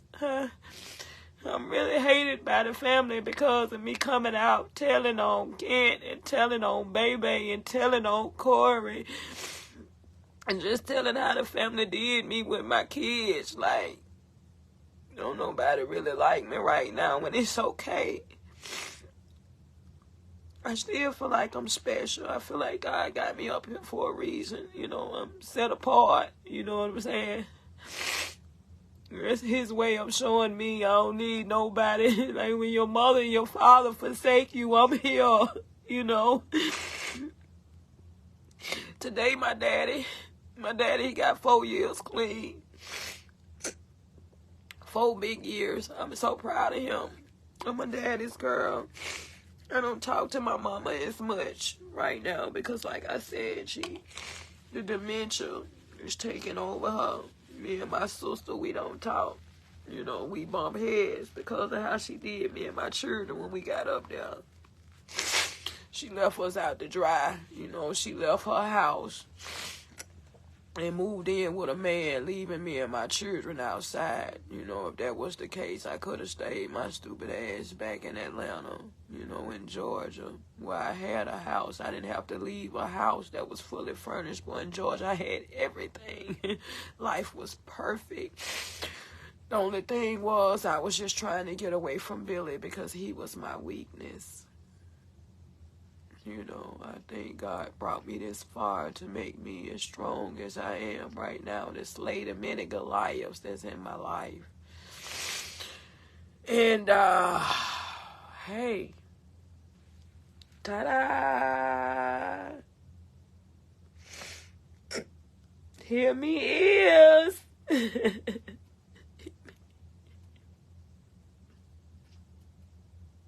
Yeah, I am. I don't think it's nobody. Everybody got their stories, but I know I'm strong in the power of God's might. I know I am. But there's so many nights that I scrub myself to keep from feeling so nasty and dirty, And I have to tell myself constantly and remind myself that I'm loved, that I'm somebody. You hear me? I built my own self-esteem back up. I got the confidence out of this world, and my personality is everything. What I went through did not break me. I think it made me who I am today. So I try to remain funny. I try to remain humble. I try to encourage because I know what it's like to not have anything. So I be grateful for a whole lot. You know what I'm saying? It's me. This is gonna be my life. Y'all gonna watch my story. This is how I'm gonna make money to feed my kids. If you like to sow a seed or anything, I put my Cash App at the bottom. It's pinned. But this is our journey. So y'all will be able to see what's going on in my life. Keep in mind, I'm still believing God to bring 2 more of my kids to me. And the rest of them are, I'm able to communicate with them. But my oldest son is 26. I haven't seen him in 14 years. And Jabari is about to be 14. The last time I seen him, he was 2 years old. So I can't tell you that I probably know how they look right now. My prayer to God is, don't let me leave this earth before I can have the chance to wrap my arms around those kids again, because it's a part of me out there. It bothers me every day that I got some babies out there that I don't know where they at. I think I deal with stuff a little bit more than some people. I don't know if they dead or alive. You know, I keep the faith and I trust and believe that one day God is going to make it possible to where I'll be able to see them again. So I try to stay on the straight and narrow, you know, and just be funny. I'm a comedian, and just be me. And that's my story. That's my story.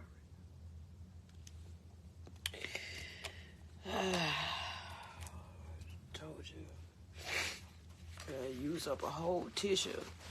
You know, it helps me. You might see me crying, you know, but it be so helpful for me. I cry because I just know what God has brought me from, you know, and I'm going to keep telling it as much as I can till I know one day it's going to come a time to where, you know, I'm probably not going to even shed no tears. That's where I want to get to. You know what I'm saying? To where, you know, I don't shed no tears, but when you just think back over your life, and boy, you be like, God, I made it. You know, you find reason and things just to be so grateful for so much, man. You know, and that's me today. I laugh a lot to keep from crying. Yeah, that's my story. To my new followers, you know, to my God did it. You know, and I'm going to keep trusting it. Y'all going to stay right here with me while I put on some clothes, and we going to get ready to go get Tank and Miracle and talk to y'all for about 2 hours.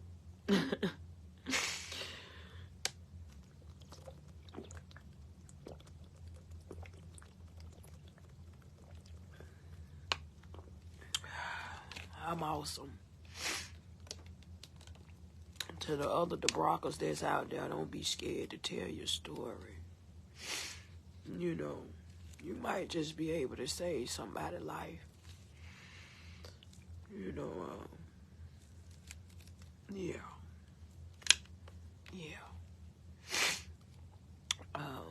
What made me really, really leave cocaine alone was when I OD'd. And I was there with my auntie Vaughn. She called my mom on the phone and Ma, help me, Ma, please. And she was just screaming in the phone, y'all call the ambulance, help my baby. I OD'd off some cocaine before I just kept pouring it all down my nose. You hear me? I told him to call my mama first, tell her if I don't make it that I love her. And they saved me, man. They saved me. I ain't gonna say after then I ain't dib and dab a little bit more, but I stopped once I realized that this was serious and that I could really die behind it.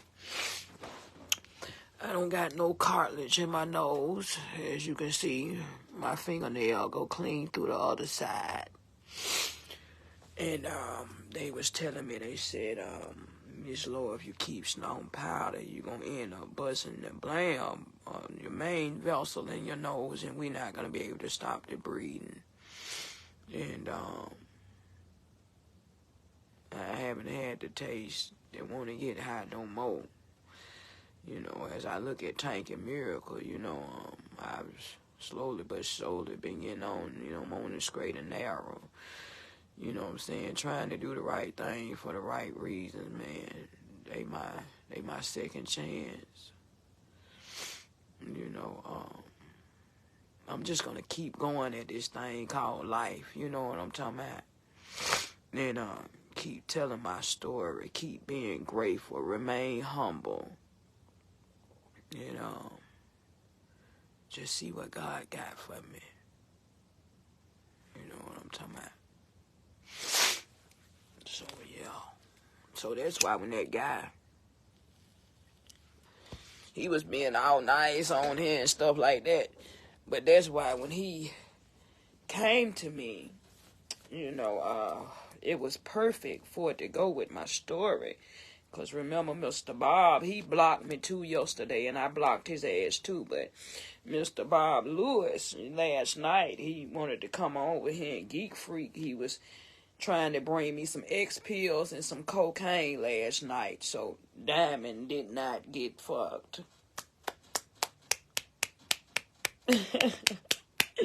You know what I'm talking about? You know, I said I don't have to use no cocaine. Or none of that no more. Whom God says free is free indeed. Now, will I drink me some goddamn Blue Lagoons? Hell to the yeah!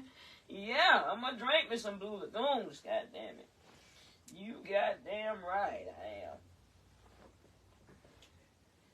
But will I ever use cocaine again? Something that destroyed my whole life. Hell to the no. I'll never do that. No more. The devil is a liar. And the truth ain't in him. He is a liar. And that means that I never do that again. That took me some places, and I ain't so proud of. For a long time, I used to be embarrassed, ashamed of what I did, even with incest. But I had to be the one to put a stop to it and tell on everybody. I told on everybody, didn't care who got mad. Debraca, tell it! That's what I told everybody. Tell it! So when I started speaking out and telling on everybody, that's when people started looking at me like I'm wrong. I just said I'm not sweeping nothing up under the table no more. You know, you hurt me when I was little. And I want the world to know that you hurt me. And so, since he wasn't going to stop wanting to sleep with me, I had to put it out in the open. And I've never been so free in my life. You know, I've never been so free in my life. You know, and I'm grateful and I'm thankful, and I know that God got me. I don't care about being judged by nobody. Everybody on Facebook know my story. So ain't nobody got no heaven or hell to put me in. What I am is blessed. That's what I am. You know, and I'm just grateful that even though that's those sick things that I went through, they kept me in and out up on the psych ward. You hear me? I might take some medicine. I might, that's what I get a check for, my mental state, you know. But like I said, God got me. And that's all that matters. You know what I'm talking about? That's all that matters. God got me. God loved me in spite of. So it don't matter about nobody else having a heaven or hell to put me in. You can't do that with my story. I own that. I walk in no shoe, and I made it. Ah! I made it. I made it, Lord. Thank you. Thank you.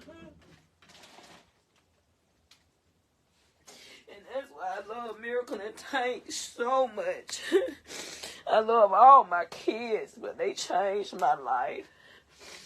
And they changed it for the better. They really did. It's how they tell me they love me every day, every 5 minutes. Mama, I love you. Mama, I love you. Mama, I love you. I do it for them. And I do it for me. And I do it for the vine. Yes, I do. And I just gotta stop being so hard on myself. Because I be hard on myself a whole lot. And I get depressed sometimes to where I don't want to be bothered. You know. That happens a whole lot. I get so depressed to where I don't want to be bothered. You know. Sometimes you might not see me up on here doing no time. Just call and check on me. Just say, Diamond, I love you. It gives me strength. You hear me? It helps me to stay up out of my head a whole lot. You hear me? Real talk.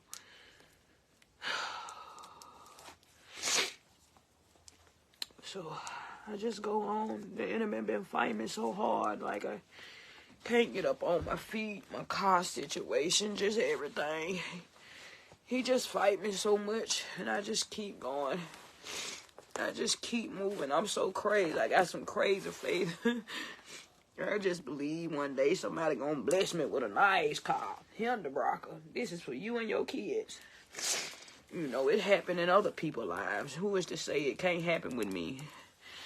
God has no respect of person. You know, I deserve so much. You know, everybody be like, get up off your ass and get a job and all this and that. Baby, if you only know my story, is you gonna pay for child care for Miracle and Tank? It's easier said than done. You know, these naysayer peoples that's got it all together, you wouldn't understand unless you done walked in my shoes. You feel me? You know, right now I'm just doing what I can do. And it's my best right now. You know what I'm talking about? Wasn't that a heck of a story? Don't y'all love me even more? Don't you love me even more? Don't you love me, Love Bug Nation? Woo, woo.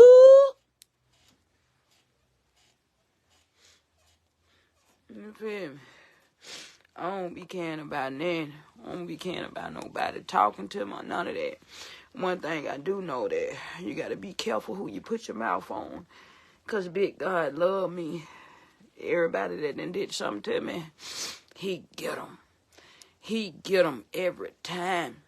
It was a young lady on here, and I love her. I always tell the story about Nitra Davis. Nitra said, Diamond, man, girl, I used to get on here and talk about you, man. I used to laugh at your demise and your situation and everything. She said, until I became you. From that day forth, I took that baby on as being my little sister. My baby. You know, it take a real grown woman to come do some stuff like that. And Diamond do some grown things, too. I think y'all seen that yesterday. You know, but that really touched my heart. You hear me? And I got so much respect for her. Just like a lot of more people on here. I love y'all, man. My supporters is everything. My supporters done helped me get to where I am now. Folks raised a lot of money for me over the past few years. People done gave it to me and stuff like that because they see the realness. When I couldn't help myself, my supporters been there. You hear me?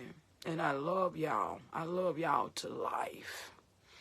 You hear me? Because God giveth life and he give it more abundantly. Y'all the best. You hear me? Because right now I got people that's on my platform to where, man, it used to be people bashing me and stuff like that until they knew my story. Once a person get to know you and you just tell your story, your background, where you come from, your history, people will look at you differently. And then they won't be so quick to judge you and put their mouth up on you. You know, sometimes when you can't do nothing for nobody, because everything about me is not money. Even when you can't do nothing, man, sometimes all I need is for somebody just to keep praying for me. You hear me? Keep believing in me, even at times when I can't believe in myself. You know what I'm talking about? And that's why I am today. That's why I am. Yeah.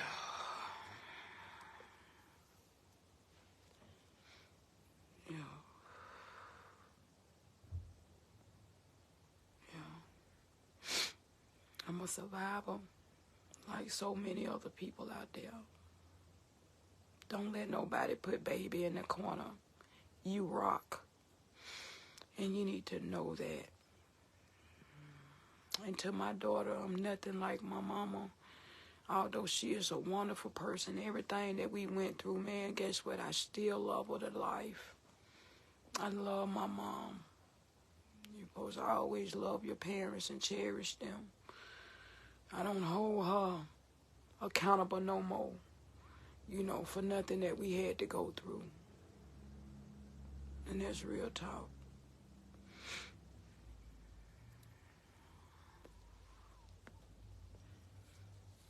I admire her because she was the one that introduced me to God. You know what I'm talking about? Yeah, the big dime, not the little one.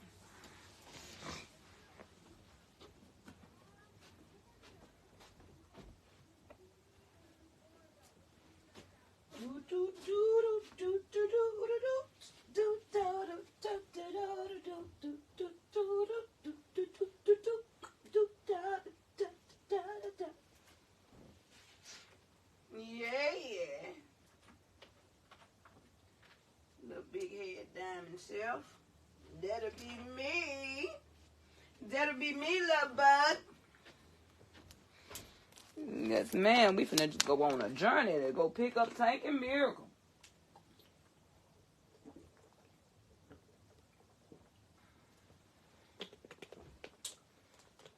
Water is good for y'all. That's what helped me keep my skin pretty.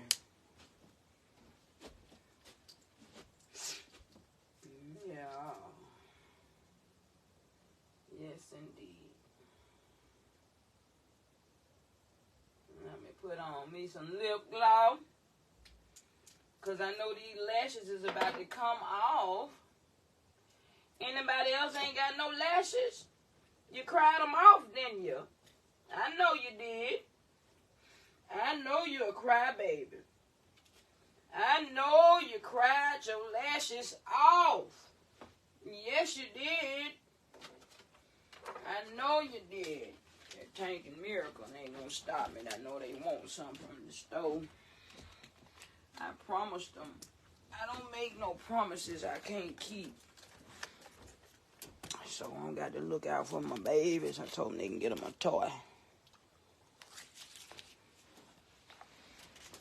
And Tank gonna hold that to me. Well, Ma, you know you said you gonna take us to go get me a toy. That goddamn Tank. I'm gonna take them too. I'm sure will. Oh, we got 81%. We is in now. I pray she ain't out there with that dog neither, but it's all good. We know how to handle it now. You feel me? Let me pee right quick. If you sprinkle, when you tinkle, be a sweetie and wipe the CT. You know what I'm talking about? So y'all hold on, let me do my thing.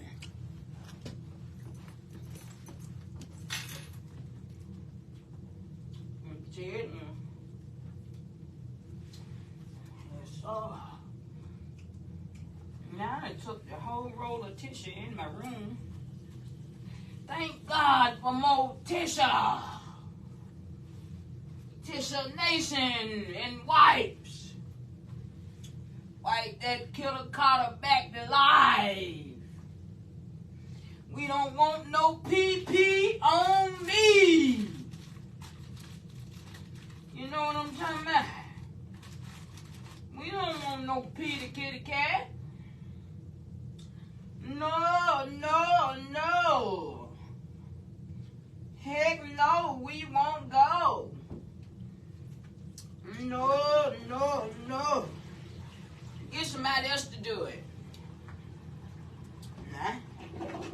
I said get somebody else to have a little pissy kitty cat. I'm not gonna do it.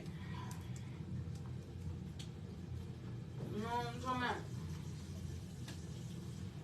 I ain't gonna do that though. The devil is a liar.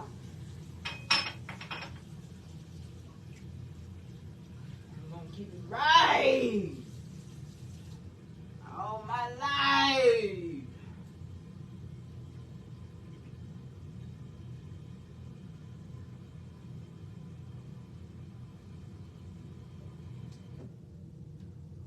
Yeah, these lashes right here on their last leg. You hear me?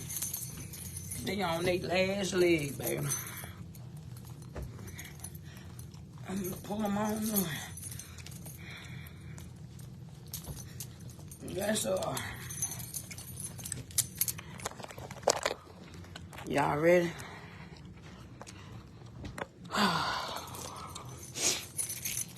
That takes a lot out of me. I ain't playing. I be so full, y'all.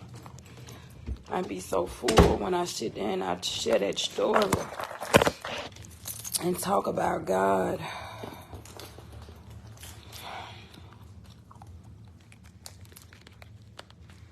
Yeah, baby, the replay on this is gonna be everything. And I smoke these cigarettes back to back to back to back. My nerves be so goddamn bad. Lord, have mercy. But God.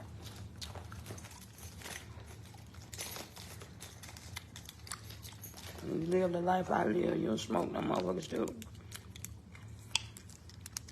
You know what I'm talking about? I hope y'all shared this live. We wanted to be able to help young ladies coming up like I did. You hear me? They ain't got to be out there selling their body, getting on cocaine, dancing in the strip club. I done already did it for you. You know what I'm talking about? So you ain't got to do it. I done did it for you, baby.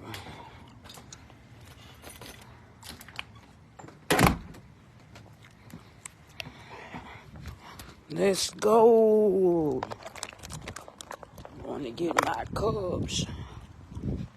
I love them.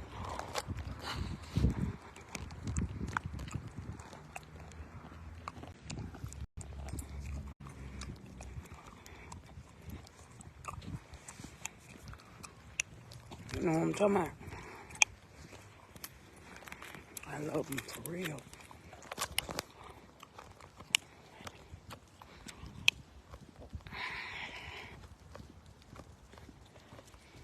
I know they love me. Every soldier got a story to tell. Yeah, they do. Yeah, they do, baby. Was it everything y'all thought it was gonna be? Y'all been asking for this story time for a while, baby. Did everybody have their tissue? Did you have your tissue too? Because I had the whole roll. Shit. Crybaby self.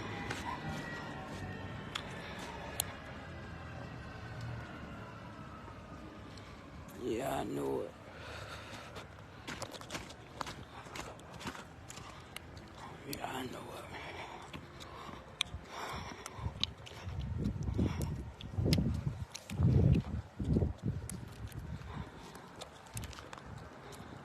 Sun so shining out here, boy.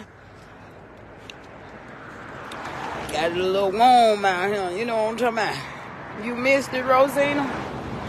Oh, Lord, bud. That's alright. You're going to have to go back and watch it. It's going to be worth it, baby. I can guarantee you it's going to be worth it. You know what I'm talking about. You're going to love every minute of it, baby. And when I tell my story, it's not that I want no sympathy from nobody. Because I'm strong even when I don't think I am.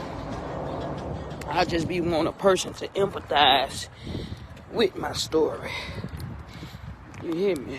You know, they say we more alike than different out there. You know, if not the same story, I know it's somebody that's probably got some parts in that story that feel ashamed, that don't want to talk and don't want to tell nobody. Baby, pressure bust a pipe. Free yourself. You hear me? We only as sick as the secrets that we keep. I ain't never been so free in my life. When I told that story, I was ashamed because I hadn't been with incest and stuff like that. It wasn't my fault. You hear me?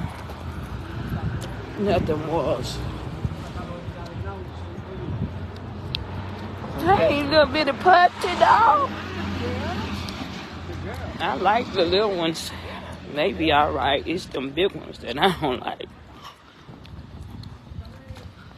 Get me a dog that don't grow. Oh yeah, it's my friend.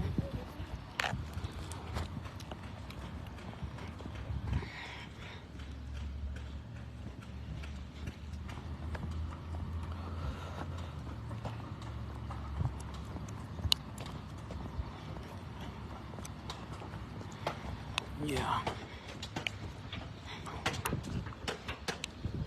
Hey.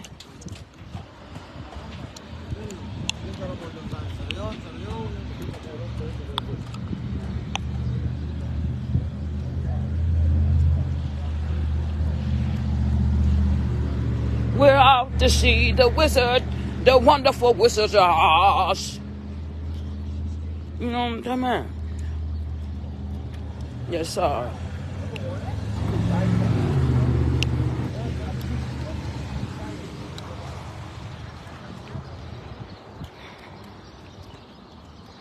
Yeah.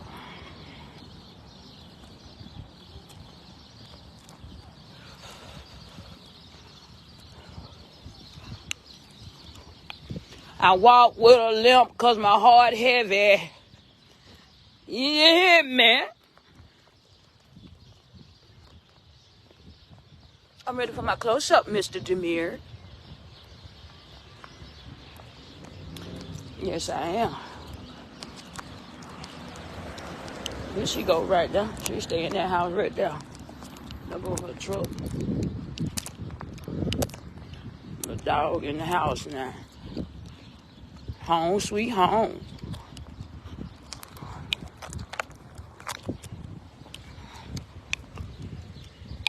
I bite him this time. I'm a big dog. Take a bite out of me. How you like this? I think about that. It was this little baby, man. It was this babe on this little TikTok, man. And the little dog bit the little baby, man. That baby grabbed the dog by the ear, nose, and throat. Just bit the dog ears and tore the goddamn dog up. The little dog was trying to get the fuck away from the little boy. And the people just sitting there recording. The dog was a baby and the little kid was a baby too. He dog pound his little ass. If y'all done seen it, you know what I'm talking about. I'm talking about he tore the little dog ears up. Poor little dog.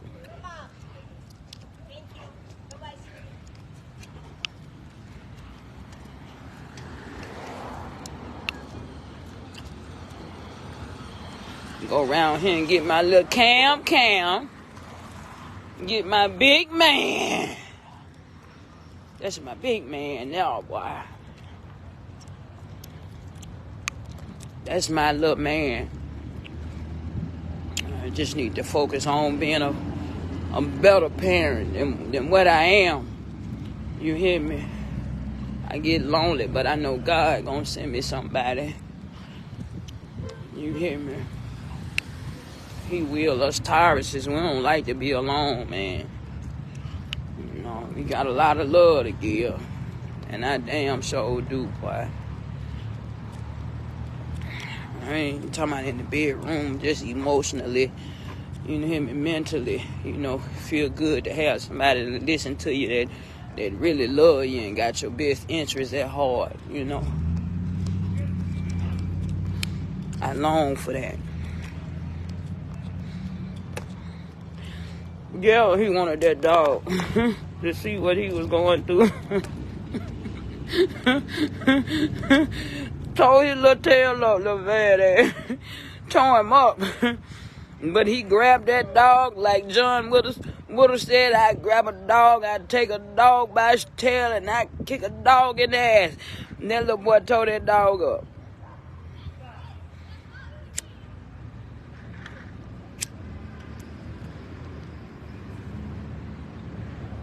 Yeah, man. Jamestown can be beautiful if these people mind frame was alright. I don't like racist people. And there's only a handful of them up here. Well, the majority of the folks that I done met. You hear me? They ain't real nice to people like me. Especially when you're outspoken like I am. You know what I'm talking about? But it's a beautiful place to raise your kids. Little Mayberry ass place. Little school district. It can be nice if folks had hearts. Like the kind of hearts that God wants you to have. You know what I'm talking about? That's why I had to accept that later apology yesterday. I would have been lynched on a woman not to. You know.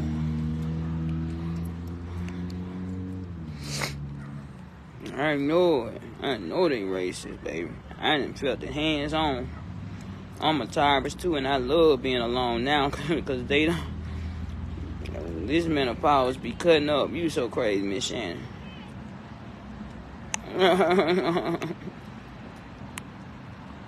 Okay. It's y'all love on him for me. I love y'all. It was all the kind words. Monica said I needed to hear this today. Thank you. You're so welcome, love bug. You're so welcome. Evangeline, thank you for my 530 stars. Monica said we have similar stories. He looked like he was straddling the fence when I saw him. Yeah, Tammy. I'm talking about Billy. I found out about someone the same way. A lot of these men are DL. Yeah. He was living a lie. He had to reap what he sowed. Evangelist Diamond, you are a survivor. I see you speaking soon at women's conferences. Girl. Because that's who I am. I am definitely an evangelist. Girl, I got so many gifts. The gift of prophecy and everything. God is not through with me. Honey, when he get through with me, baby. Oh, but glory. I'm going to be on fire for him. You hear me? For God I live, for God I die. Thank you, Tammy, for my 50 stars. Thank you, Deidre, for my 20 stars. Yeah.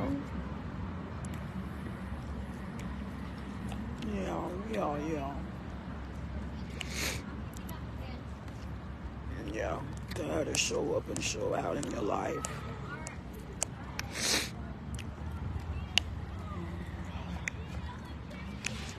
Her story needs to be in a book, and I pray somebody see her story in the name of Jesus. I do too, baby. It deserves to be a Lifetime movie. It's what it deserves to be. You know, but God, we working on His time, so.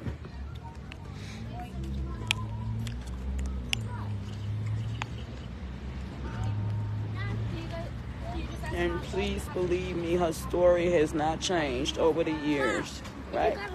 My teacher got to talk to me. She got to talk to me? Where's she at? Okay. Tell everybody, hey. Hey.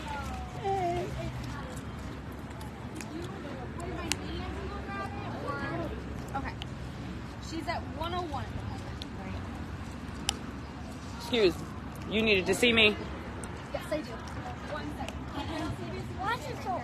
It's so bright. So yesterday, and he told me he told you, him and Legend were fooling around and punching each other. Mm-hmm. I did yell at both of them. I said, we cannot do that. Like, that's not saying they were fooling around. It wasn't like they were trying to hurt each other. They were just fooling around. But, like, Legend was literally, like, walking with a limp because, like, they were hitting each other hard. So I did talk to them. They both did get in trouble. It's over. They did not do it again today. Just wanted to talk to you so, like, you know it's aware. Okay. Thank you so much. You're welcome. All right. You too. Come on. You beat up a kid? I don't be giving a fuck. Legend need to keep his hands to himself. I teach my kids because of what they going through up here. If somebody hit them, hit their ass back. And that just is what it is. He told me about it yesterday. And it is what it is because Tank, too, him and Miracle, they grew up in the church down there in Georgia. We was in the church, deep in church. And they ain't used to some of these little kids. My children, that's Legend right there. My kids, it's yes ma'am and no ma'am. They ain't like nothing like these little hoodlums out here. These little children out here ain't got no home training, like real talk. And I'm not gonna let them be bullied like I was growing up. Bro, that No. got to get started. So I don't care. You know, he had a great day today.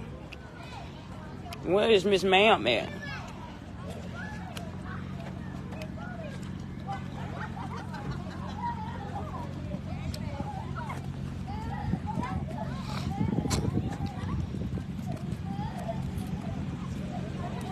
Where is Miracle?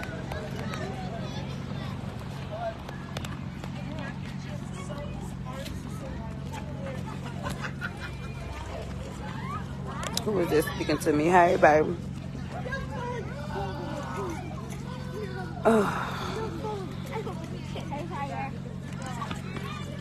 You know what time it is today, right?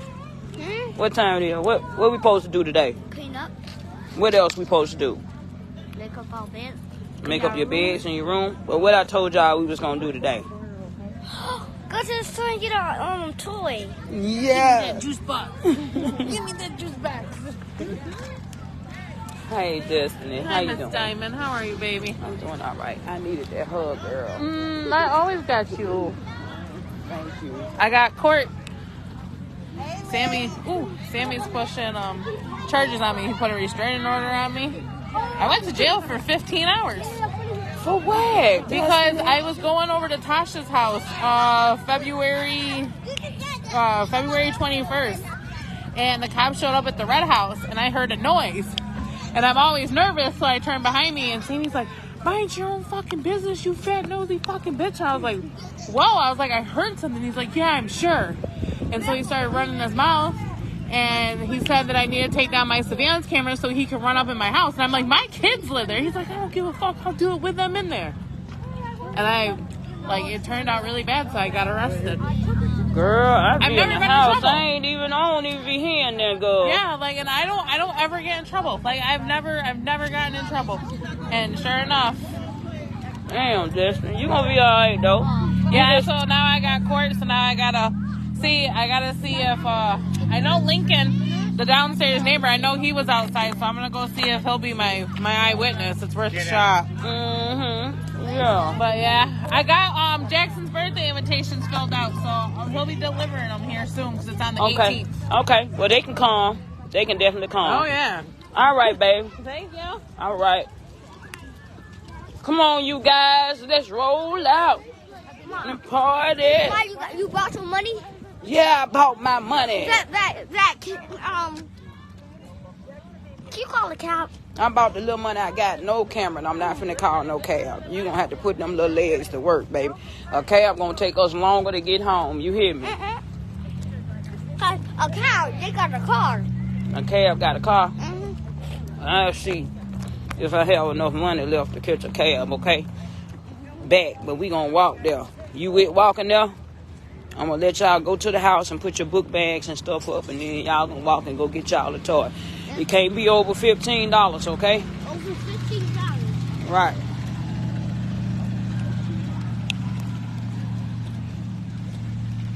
Don't go over $15. Right. It's like $14 or Right. You got it, my guy. Look at him. I told you. and $12. Full of crap. Look at Miracle up there. With her little polo boots on. She full of crap. Tank think he is shit in his J's. He wanted to wear them tennis shoes. Daddy, I got some J's. Mama bought me a bike. And she bought me a tablet. You're going to take that Apple tablet. I done bought them tablets long time. They done lost, my kids done lost so much stuff. With us leaving, we lost two things of clothes. All I want of clothes. That's how we end up getting nothing up here. All I want of clothes was in Chicago. Yeah, America. All I want of clothes. We make do, baby. We make do. You know, my love bugs. I look a mess before I have them looking a mess. I don't care nothing about it.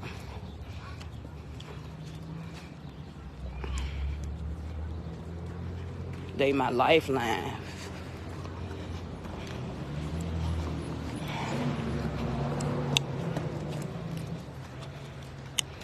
Yep. Y'all gonna go right in there and put y'all book bags on and we back out the door, okay? You know what I'm talking about. Put them in the house. You know what I mean, Cameron. You gonna call your daddy today? And talk to him?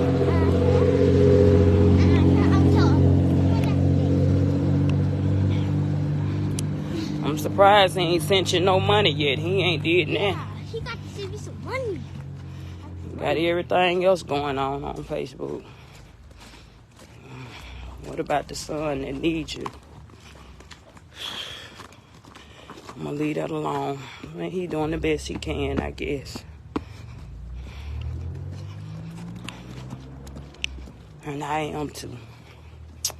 So that's all that matters.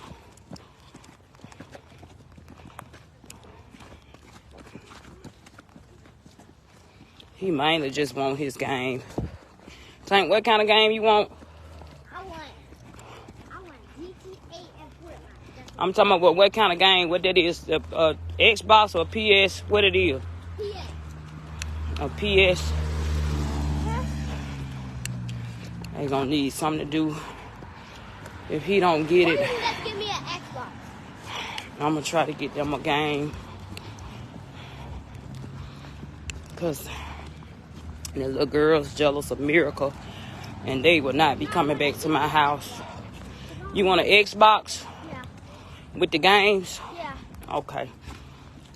But that's too much for a PS Live. Okay, I'm gonna start saving up for it, okay? Because my PS5 is for $7,000. I don't think it's 7,000. It might be about 700. Yeah. It might be 700. Yeah, $700. Yeah, I don't think it's 7,000, babe. We made it. Yeah, I'm talking about something we made it. Miracle, tell a lie, hey. Hey. Hey, lie. You can't sit down in that wet spot. Come on, let's keep going. Come on, while ain't no cars coming.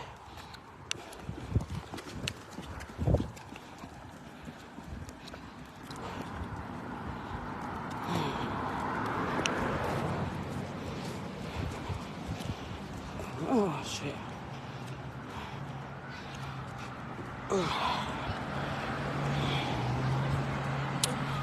No, my story hasn't changed, baby.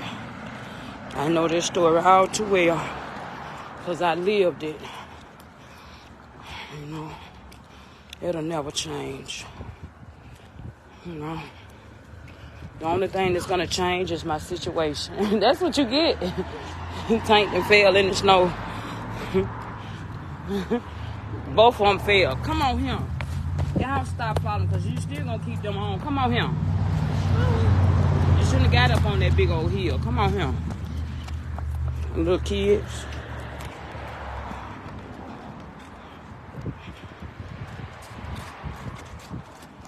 U-N-I-T-Y. U-N-I-T-Y. That's a unity.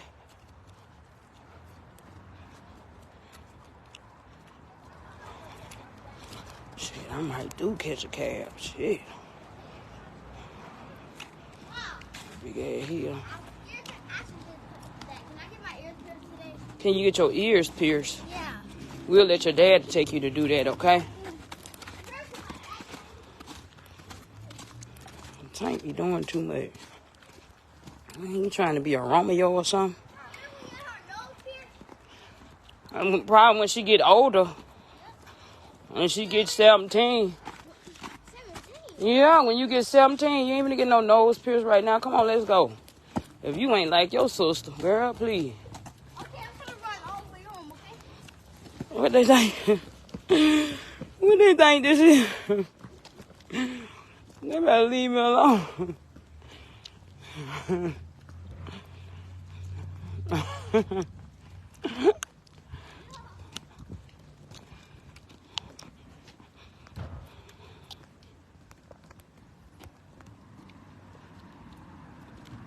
Put that down. You look crazy. Some will try to rhyme, but they can't rhyme like this. Some will try to rhyme, but it can. Cause I'm the miggity Mac daddy. And I'm the miggity Mac. Cause I'm the miggity Mac daddy. And I'm the miggity Mac.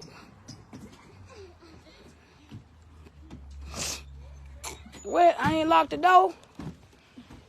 Damn, I thought I locked the door. Hold on before you go up there. Boy. I thought I locked this door. Hold up. Shit. You didn't lock none of the doors. I thought I did. Hold on, let me check that out. Come on, Mama, put your stuff up, baby. Your Tank, you gonna have to tackle that room as I'm tackle your tail. Come on, y'all do it later. I'm doing, we eat something simple tonight. Somebody up here? Nah, ain't nobody up here. Okay. Don't put your stuff up, baby. Up here, yada, yada. Your girlfriend up here. Tank, make me carry you on your head.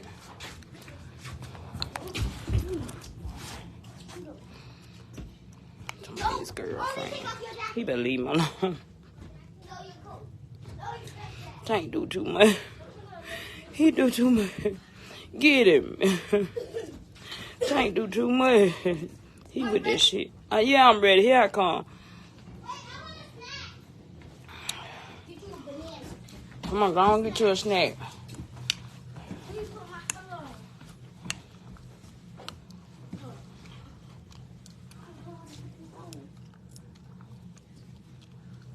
Look at the fake break. Do it, Tank. What are you doing? Them little bit of Super Mario legs. He made me sick. Yeah, what you was doing? He was doing that. What it is, Tank? You was not went riding that bike. Come on. What you was doing? I said, right foot, crease, I'll let y'all ride on the day, though, okay? okay. It's a little bit more warm, or it's warm out here today. Not right now. Nah, we finna go and handle our business and do what I promised you. Get y'all something y'all been good.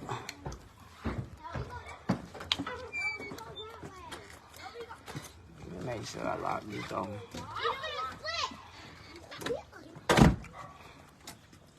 I like the way you kiss me when we're playing the kissing game.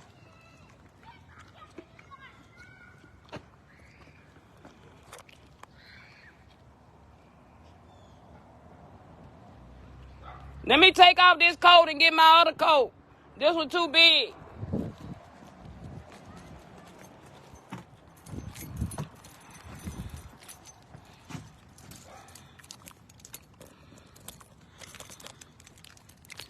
I'm cooking some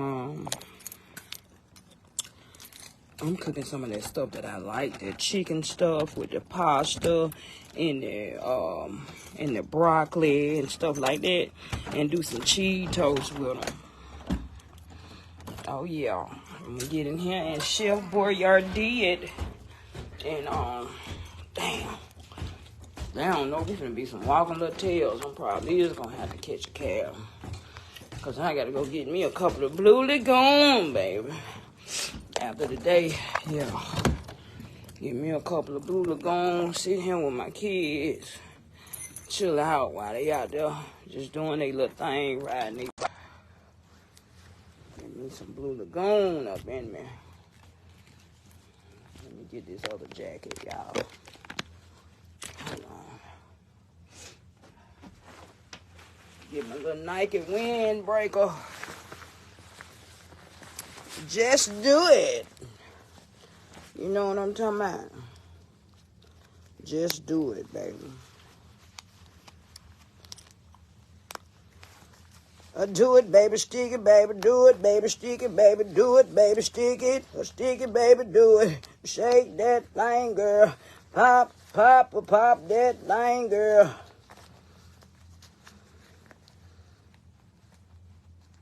It must be your tail, 'cause it ain't your face. Huh? Let's go.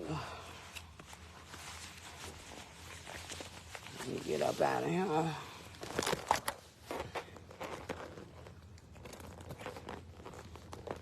Let me hightail it up out of here, baby. Let me get my ID. Gotta keep my ID on me. Pull up on me. I am a New Yorkian. New York. Now I'm in New York. I'm dreaming of women and hate. There's something you can't do. Now you're in New York. These streets will make you feel brand new. When life will inspire you. Let's hear it in New York, New York, New York. One hand in the air, baby. Forehead ass. Come on, baby. Where you at, Adrian? Come on, Adriana. Where you at, love bug? Hey, Miss Adrian. Hey, baby. Can you hear me? Okay, I hear you now. Love bug. I hear you now. No. Look, I had commented. My baby have a brand new Xbox Series S that I had bought him for Christmas in 2021, and he only played it one time. And I like to gift the game to your babies. It's an Xbox Series S, the last one that came out, because For he had real? a PS. Yes, ma'am. He had a PS5 now, and he in the game just sit under my bed in the box. Okay, you say you got some game with it too? It's some games. Well, the kind of game it is, the last one came out, it don't take discs. You download them, but it already got like the game, like Fortnite and stuff in it. Okay, well, praise the Lord. Thank you, baby. You Look, send me a message in my inbox so I know who you is, so I can send you my address, okay? Okay, I will. Thank you so much, Adrian. You welcome. God, that tank wants some Xbox. It probably a little bit of tell self. He gonna be Yeah, because I excited heard when him he ain't talking gonna about it. I tell. was going to say something about it earlier. And then when I heard him say he wanted the Xbox, I was like, well, my baby got a brand new one that he only played like 4 times. I had bought it for Christmas of 2021. And he only played it 4 times. And I just sit under my bed in a box. And he got like the PS5 for Christmas, which was last year. That just passed. Okay. Girl, thank you so much. You welcome. I tell you, it be all kind of blessings. He had to go up there and do the. We ain't gonna even let him know. We just gonna let it get here, and then we gonna surprise his little tail. Okay. Okay. I Well, love you. Thank you I'm gonna so inbox you much. when you in your live. I inbox you. Okay. All right. Bye bye. Bye. I'm talking about. Look at Big God. Look at Big God. Yeah, let's go. He don't eat no. Yeah, come on, let's go. You wash your hands? Okay.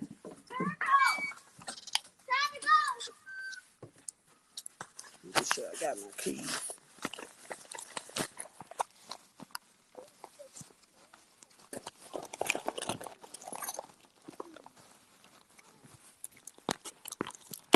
That's so sweet. I'm talking. The blessings of the Lord is here. The blessings of the Lord is here. I feel it in the atmosphere. The blessings of the Lord is here. The blessings of the Lord is here. You know what I'm talking about?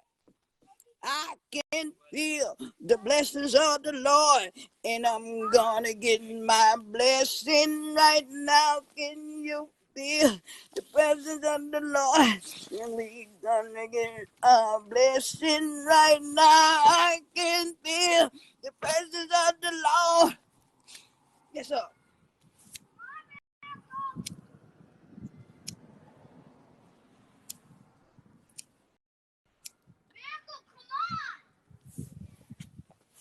Come on, Mama. Y'all ready? Mom, we got to go down that big hill. Huh? We got to go down that big hill. Yeah, baby. Yeah, we got a big hill to go down. Come on, let's go. Let's get it. Yeah, I told you I'm gonna let y'all pick a toy today, remember? You don't want now? No. Why? Because Karen is back up. Okay, well, you ain't just got to get no toy. I just want to take you where you can go get you some, okay? Get whatever you want when we go down here.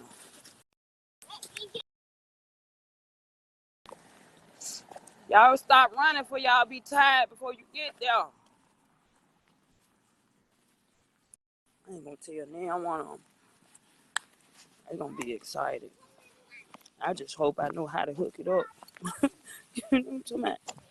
Grace, thank you. Thank you for my $20 for the kids. Thank you so much. Thank you.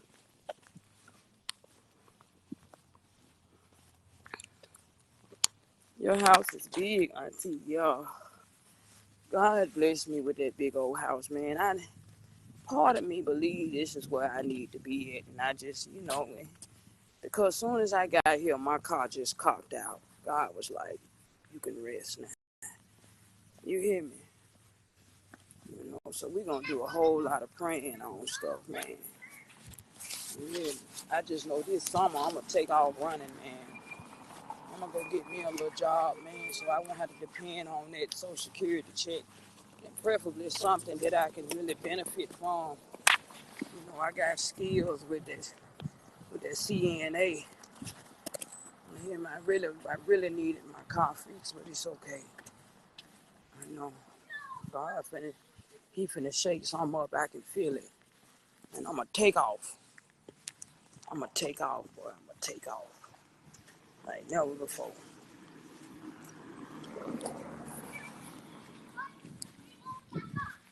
Yes, I am. Yes, I am.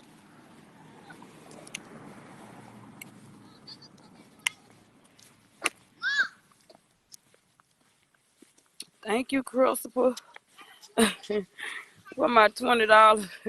He told me something for some Blue Lagoon. Mom, this is where I ran into a fight with. It's okay.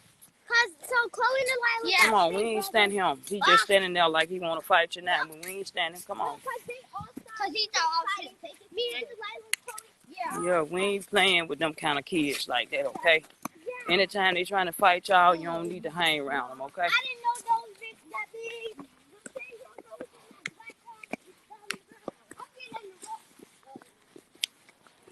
Y'all, we might end up catching the cab back, y'all. Might have sent Mama sent me about $40. We good to go. We might can catch the cab back home, baby. This is a huge hill. Ma, try walking up it. far behind you. Okay. I'm sorry. Why your nose Try. red? My nose turning red. Set up. Look at this hill. Try walking back up this hill. I had to walk up here when I went to go get them cigarettes. Baby, I was tired as on the way. I stopped in the middle about 5 times. You want to fall? He's doing that to us. Ew, you eat so. No, I'm not. That's not. I like when it cracks. Lord, what did the man say about the car? I went through there yesterday and he hadn't even looked at it. You hear me? He was working on somebody else. He had some more cars out there, but he assured me that he was going to get to it. So I'm just letting him do his thing until he called me. You know what I'm saying? Car. Until we see how much it's going to be. Come on, get to the side, y'all. Yeah. It's that even if I don't get it fixed, you know what I'm saying? I'm just going to keep doing what I'm doing. You know, we made it a whole nother year up here, so. It was kind of easy because we all mostly just stayed in the house. Because we got here in the summertime, so. Yeah, baby. So right. With your little prissy self. I love her. I'm doing your hair this weekend. I'll probably do it tonight. What? Mom. Okay. Well, it look like you can't go no more than about one more day, Miss Ma'am, but I'm going to need to do that hair. You know, I don't like it. I don't like your hair to be dead. Pretty and spicy. Oh, so nice.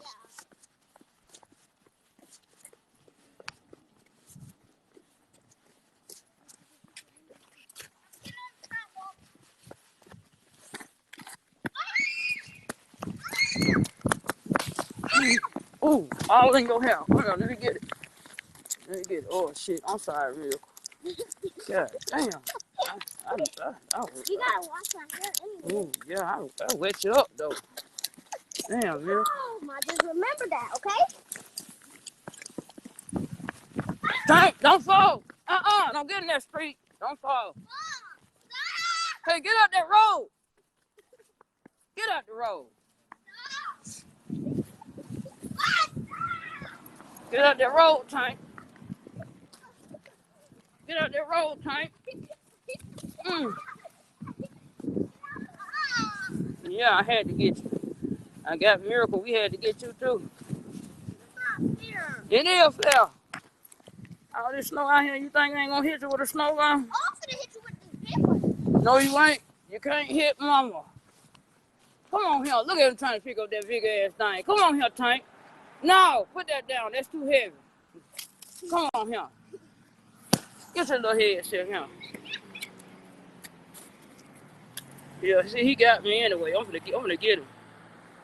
Tank, you hit me with. I'm gonna get your ass. Yeah, I'm gonna get your goddamn ass. Yeah, don't you run across that street. Don't run across that street. Tank, bring your tail back down here.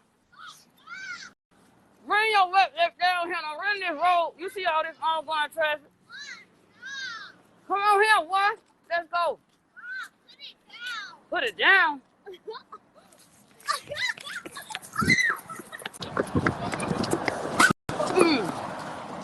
Joker. Oh, shit. Miracle, I'm finna kick your ass. Tank, you can't cry when we all playing. Come on, let me dust you off. We just having. Okay, we just having fun, Tank. Now you can't be with that crybaby shit now. Damn, don't cry. Come here. Just let me dust y'all. It's okay. We just having fun, baby. You hear me? Y'all got me. Miracle just hit me across the head with a snowball. Let me get this. You did. Tank, it's okay. Stop all that crying. Don't put that coat back on. Okay, no more snowball. Tank don't know how to. Tank cry. Hey, come on, let's go.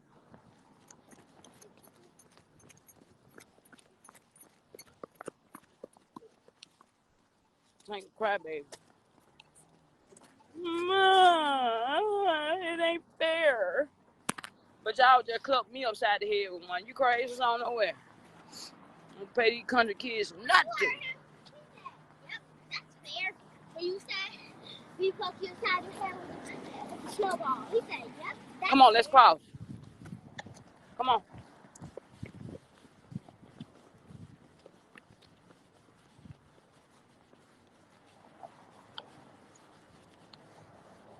Can't you feel him moving on the outside? I can feel.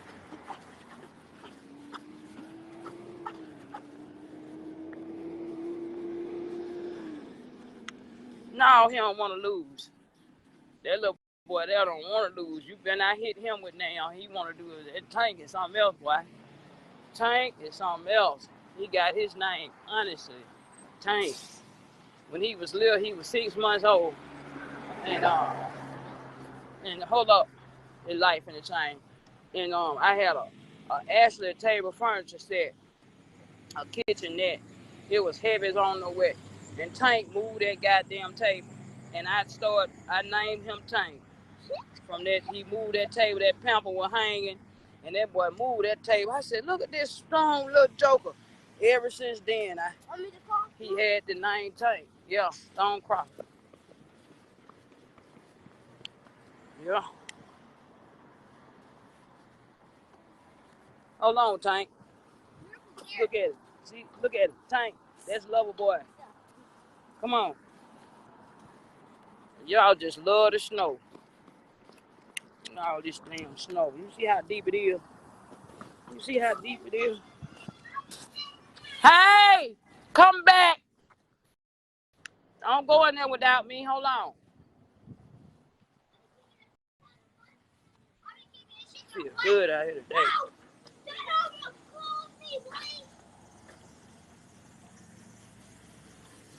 I love to see them with a smile on their face, boy. I ain't playing, man. They kept me sane, like real talk. I don't know what I'd been to do without them if I ain't had them in my life. Yeah. They give me hope to know I got them other children coming soon. They gonna find me. Whoa! Stop! Ready, Mom? Come on, let's go ahead and shop till we drop.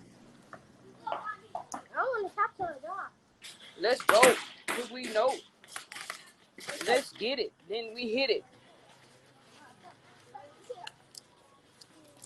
Straight to the toy section.